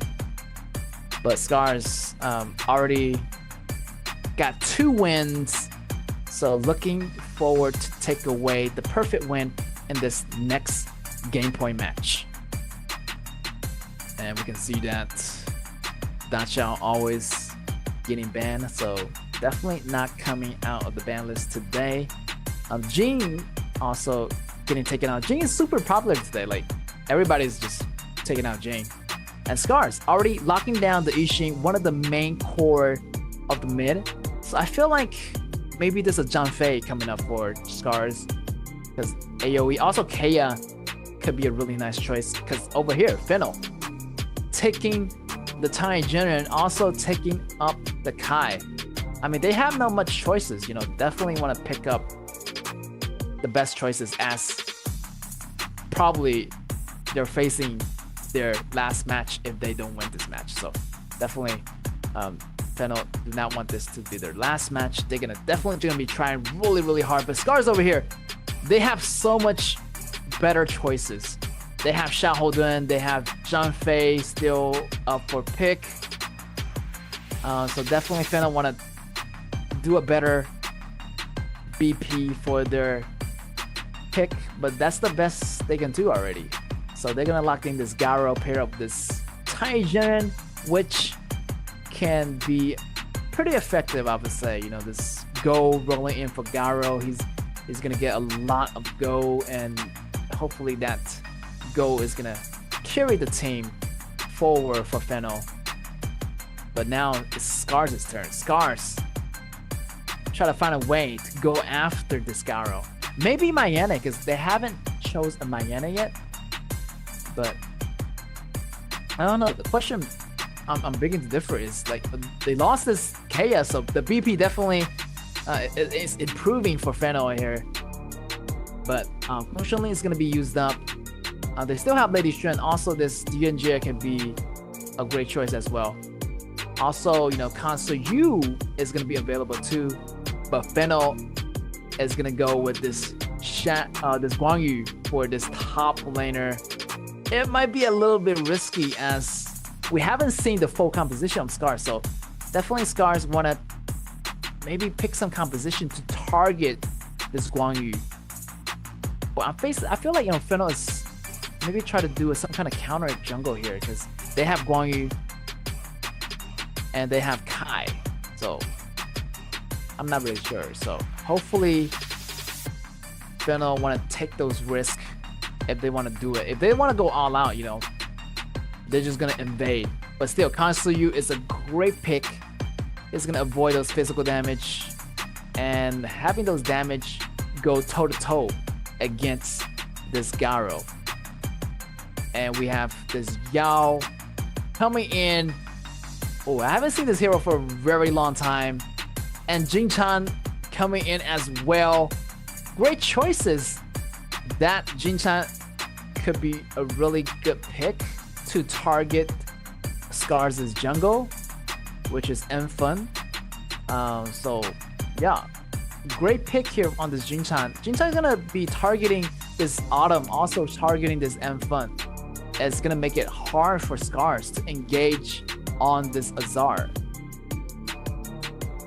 So I was thinking, like, you know, if Jin-chan wasn't getting picked up by, you know, Fennel, I feel like Scars would have taken that if they know that they would have chose Guang Yu to begin with. So having that Yixing really builds the composition.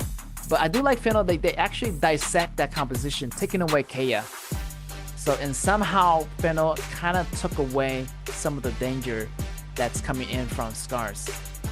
But nevertheless, Scars still a heavy contender. You know, Kansu Yu is no joke. Hopefully, Fennel is able to stand up to that as we are moving in to our game point match for Scars. And Fennel have to win this match in order to stay in the game. So it's gonna be Scars on your left, on your blue, versus Fennel on the right, on the red.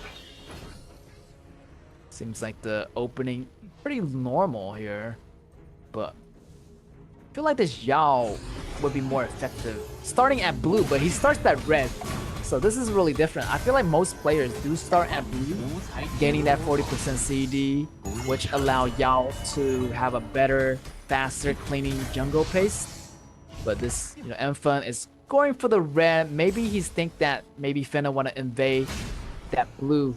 So definitely, maybe, you know, this jungler is thinking they have Guang Yu, they have this Kai. They might go for my blue.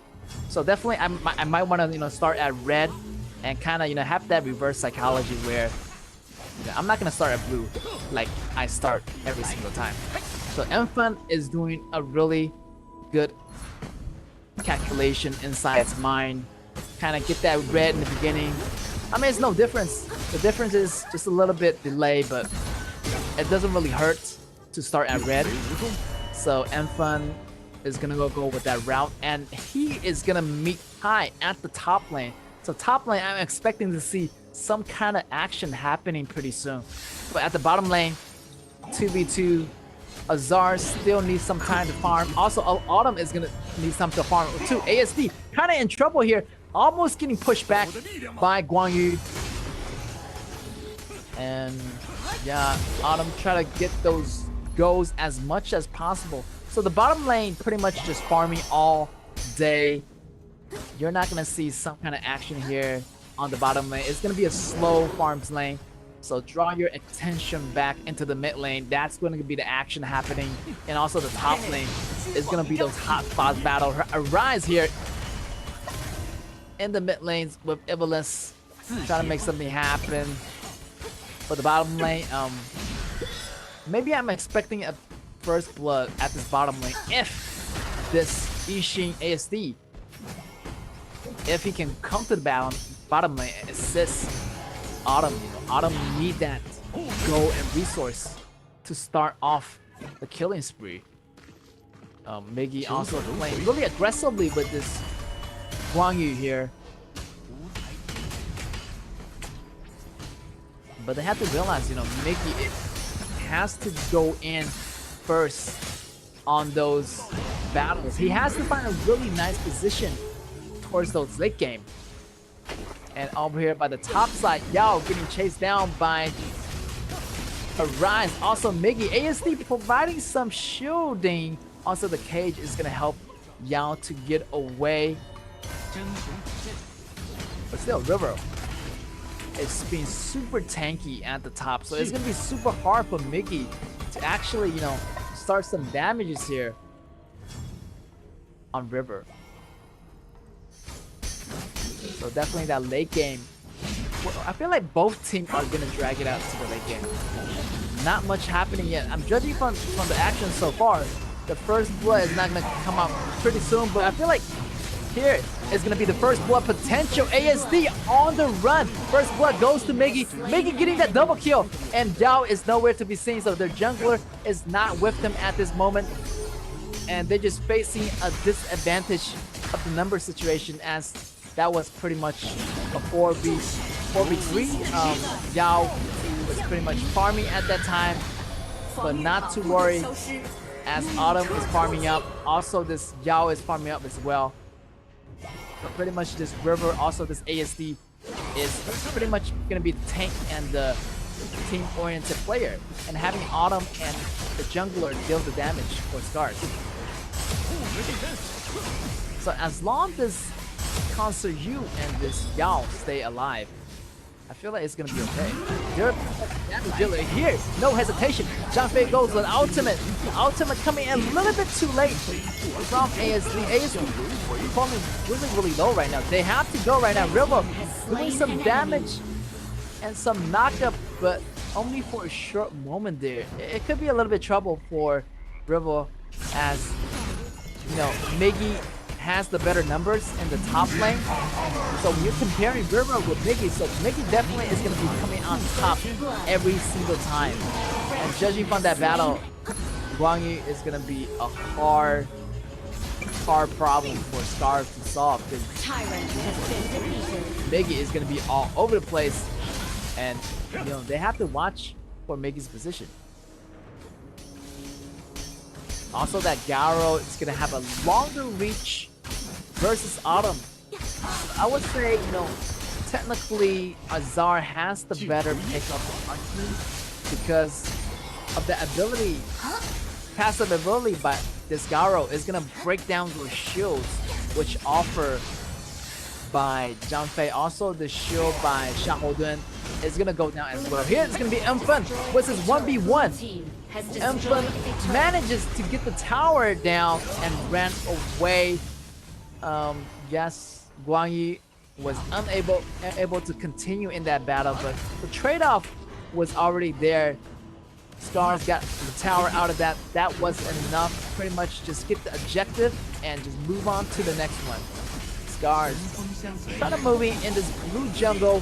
Here is the ultimate coming in. Miggy flanking in from the back line, but decided not to go as Yao come back to regroup with the rest of his member right now. So yeah, Miggy definitely want to watch out for this jungler position of Enfun. But here, ASD putting the pressure on mid.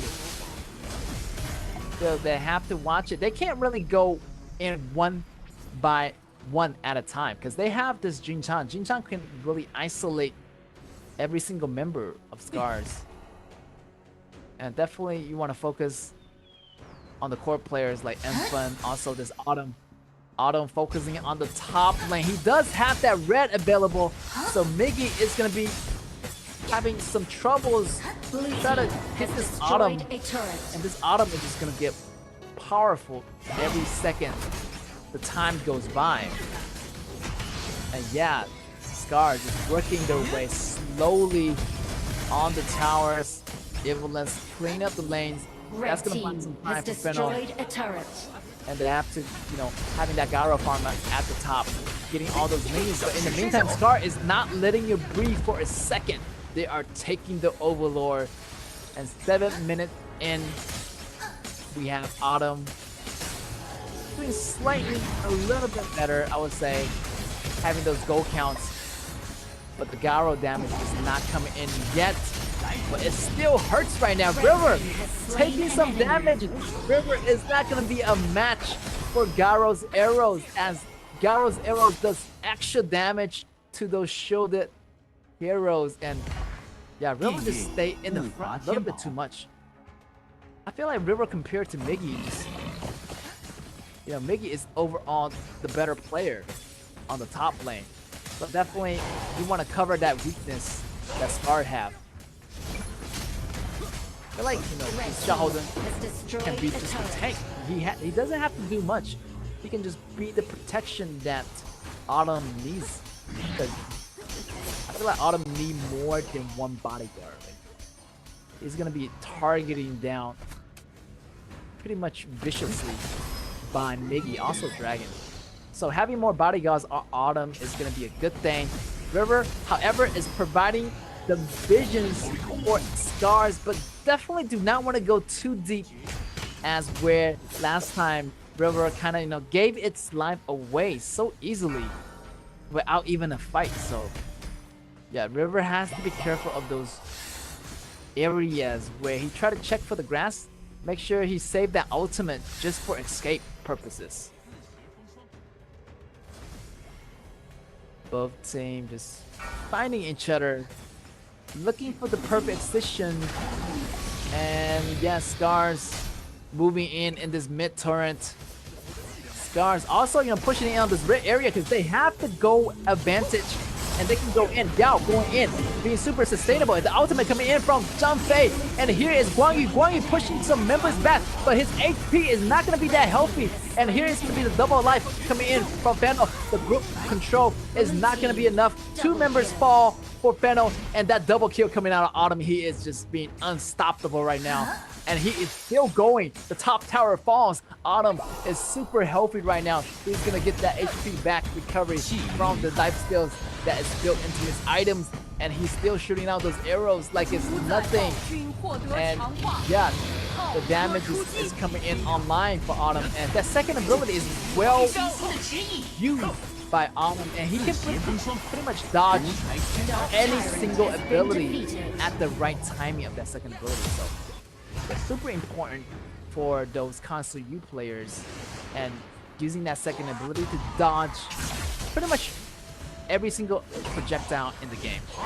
It's gonna be River providing the jungle vision for the team. Seems like Fennel want to go for that Overlord, and they are getting it into their hands right now. And the fight is going to be happening. Show jumping in. Show still have the ultimate available. That's going to be 2 CCs. Here is the combo, the flank coming in from Enfun. Enfun's going to go in, and he's going to be coming back out right now as he falls critically low to the damage. But the damage follow-up is going to be good enough to clean up Dragon. Dragon goes down. No more double life for the Fennel members, and the rest of the Scars are just waiting in line to take this turret down. And the second tier turret is still in full healthy conditions, but they are rotating into the bottom line and going after Miggy. So definitely that Autumn is already max level. Level 15 double buff.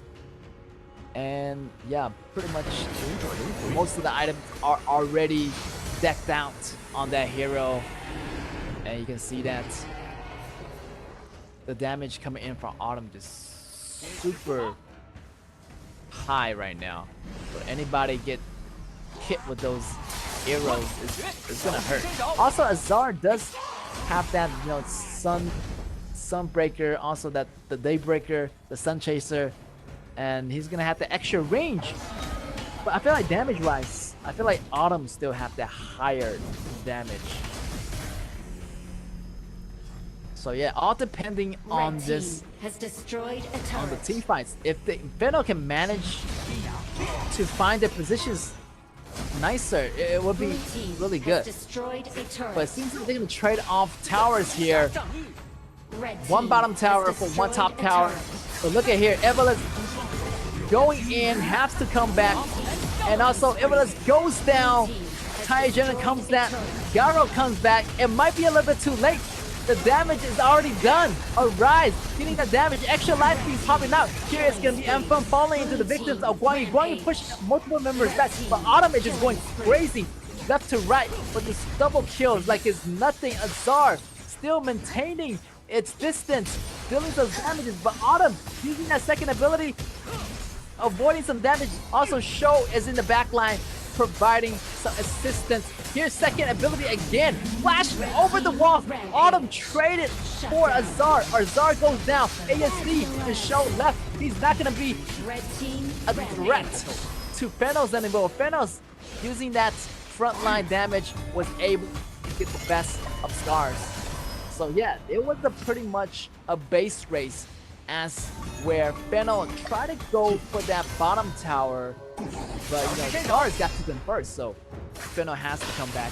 So Azar has to go back, and also Dragon has to go back, and if they don't come back, I feel like the whole base is gonna be gone. So definitely Scars kind of really chased them to the point where they got the tower out of that. So definitely it's a good trade here for Scars. But still, the goal is already equalized. Here is gonna be Zhang-Fei. Zhang-Fei has that specified item, so he does damage. He doesn't apply any shields anymore. Enfun getting shut down by Fennel, but also Miggy getting shut down by Scars, Autumn. So definitely, I would say, you know, jungler for a top laner at this moment is gonna be a good trade, because this allows Scars to actually gain this advantage on this Dark Tyrant. So the towers is pretty much gone for Fennel. They're losing the bottom tower, so they're in risk of facing the super minions there. And the super minions are already on their way. So that's gonna leave Scars a little bit more time to get that double dragon they need it. But they have to be careful, as they're gonna do less damage to the second dragon. And that could be a little bit dangerous here, as Fennel can really initiate the battle here. They wish to do so. Here is going to be Enfun coming in with the burst damage. The 1-2-1 ability. Here's the push coming from Zhang-Fei. Zhang-Fei using that support ability. Here's going to be burst damage coming in from Yao. Yao is being really stylish, being the swordsman that he is. And he is going to go down with that revival. But the damage caught up coming in from ASD. ASD going to take down Dragon. Azar goes down as well. Autumn is going inside the place. And here comes Miggy. Miggy jumped over the wall, but is not able to do any damage. And they have to do something right now. Miggy have to push all the creep out of the way, but he falls victim to Autumn. Autumn is going crazy. ASD takes down this Evolus. Ace for the team of Fennel. Every member falls. Congratulations to Scars for taking the third game, and they are moving on to the next round. As congratulations to Scars for winning all 3 games. And what a battle here, and Scars just being really the calm team. I feel like they're just super calm, and having those hit and runs, those kiting really possible in those fights. And yeah, just the way they fought gracefully, just having that Autumn. And even though, you know, River wasn't really much a chance compared to the Datas versus Miggy, but they have Autumn, they have Enfun, and that's what teamwork is all about. If you're, you know, having troubles at your laning phase, definitely your teammate is gonna back you up. And River did fairly well tanking the damage for Scars. Everyone is growing right now. Miggy definitely is gonna be the better top laner for the top laner versus River. So yeah, Scars did really well, and having that Autumn, I feel like Autumn dealt a lot of damage. Like his Gunshan Li, and also the way he plays is very strategized with the rest of the players coming out from Scars. So Scars, having some kind of strategy going on for them is going to be really good. Seems that River pretty much was the tank, and taking all the damage and having Autumn kind of do the main job. And you can see that Show pretty much was there to assist. So the main damage dealers was this Autumn from this entire game. I would say Enfun also did some damage, but it was just some of those burst damage in order to set up Autumn for the better kills. And also ASD was pretty much there to provide the whole atmosphere control, where he has that ultimate to kind of protect Autumn, separate a barrier between Fennel's assault and Autumn's ADC line. So definitely Autumn has a lot of assistance from each member of their team. And you can see that from the team fight rates, 91%. Autumn was pretty much there, 9 out of 10. He was just focusing with the whole team, also gaining some resources at the right critical moment, hitting every single item a little bit earlier than Garo versus the other team. So definitely Autumn is super vicious with the ADC role. And even though they lost the top lane battle, but Autumn won the farms lane battle. So in the long run, I would say the farms lane gonna have that better advantage, as the farms lane is gonna be that damage dealer for the whole team. So here is gonna be MVP, no doubt, is gonna be Autumn at the 912 KDA. Damage dealt over 42.6%, a whopping of 42.6%. That's is crazy. Just almost half of the damage dealt by Scars is coming from one single player from Scars, and that is going to be Autumn. And the way he handled himself in the battlefield, just really gracefully. He just kind of know his positioning, and he used that second ability really pretty elegantly, like dodging those critical moments and critical damages at the right timing. And I feel like he only died maybe once or twice, and he was able to keep his goal at a relatively high position. And look at the control coming in from the rest of the team members, and he was able to use that window, split second, to take out pretty much anyone from Fennel, and Fennel was just no match. Even in Miggy, circle around the whole entire wall. I feel like the damage wasn't connecting here for Fennel, but the rest of the damage coming in from Scars was pretty much on point. So definitely, Scars did a great job of protecting. And here is gonna be the super aggressiveness Autumn going in. Obviously, Janfei was pretty much not in a healthy state, so he has to leave the battlefield. So I feel like if Janfei was there, Autumn didn't have to go down.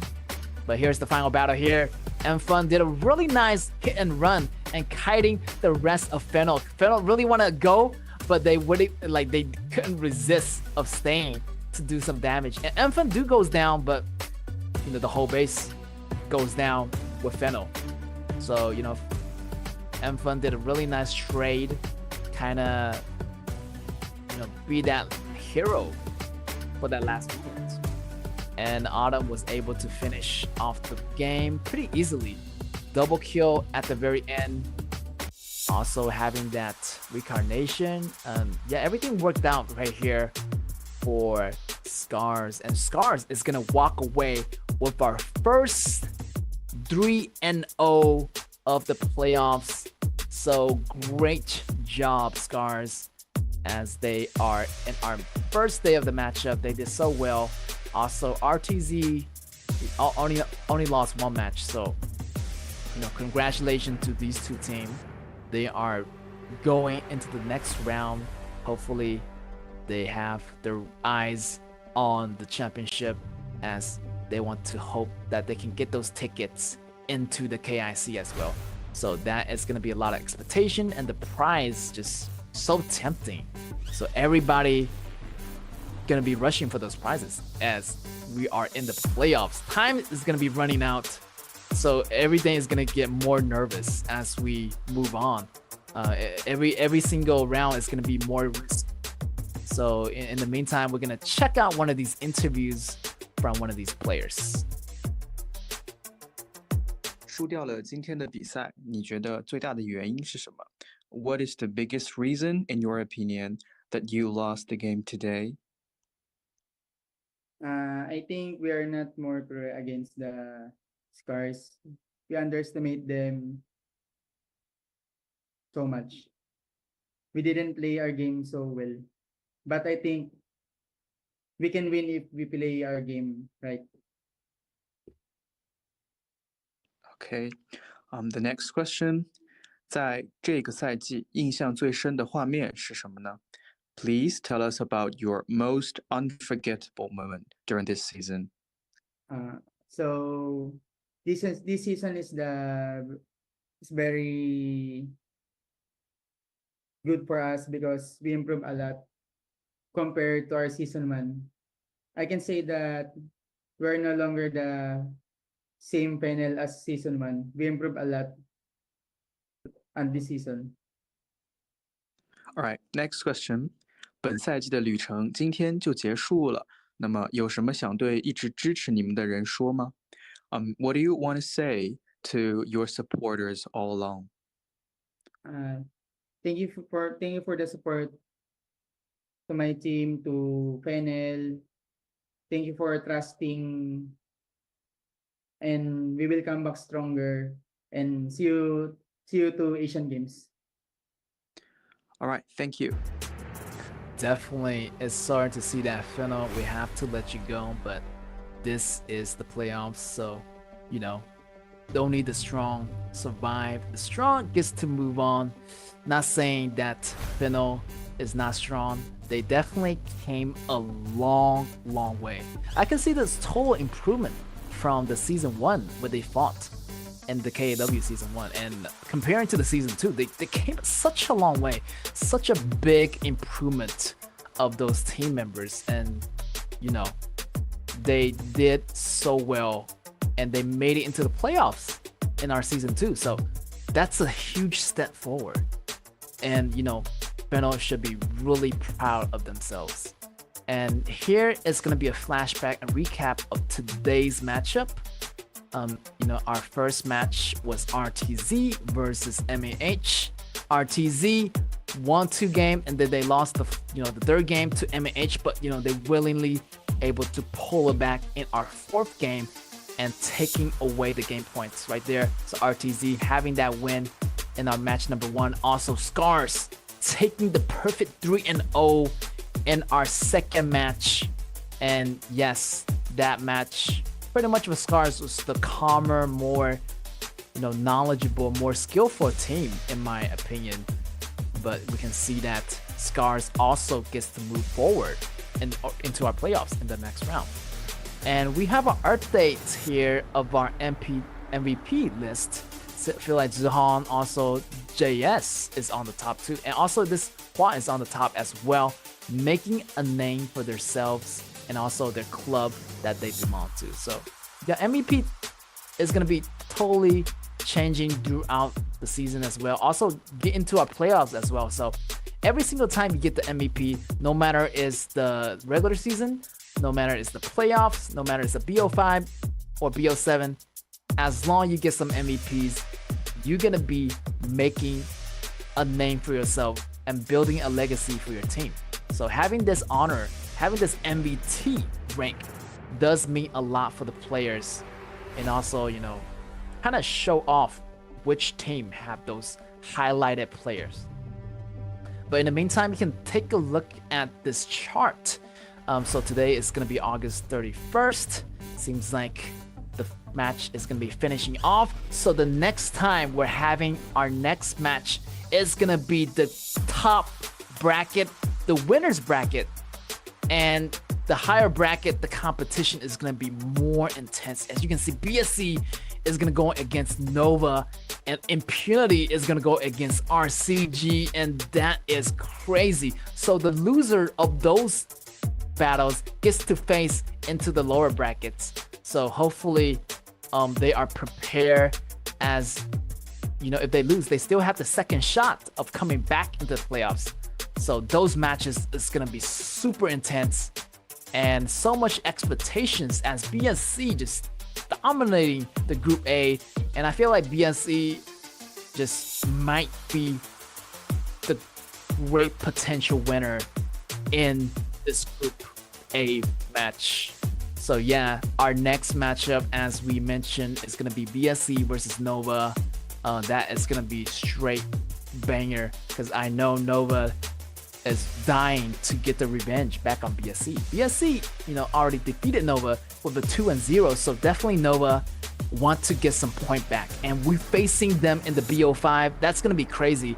That's gonna be a new test for BSC. Can they handle the BO5 as well as they handle the BO2s? And also Impunity will be fighting RCG. RCG has defeated Impunity, 3 times, and Impunity has defeated RCG 1 time. So definitely for me, RCG definitely have some slight edge, compared to the statistics that we see in the regular stage. But no spoilers. We have to wait for that match coming up at September 1st, which is gonna be tomorrow. So that's all for me today. That's the wrap. I'm your caster. I'm Git, and I will see you at the next round of the playoffs.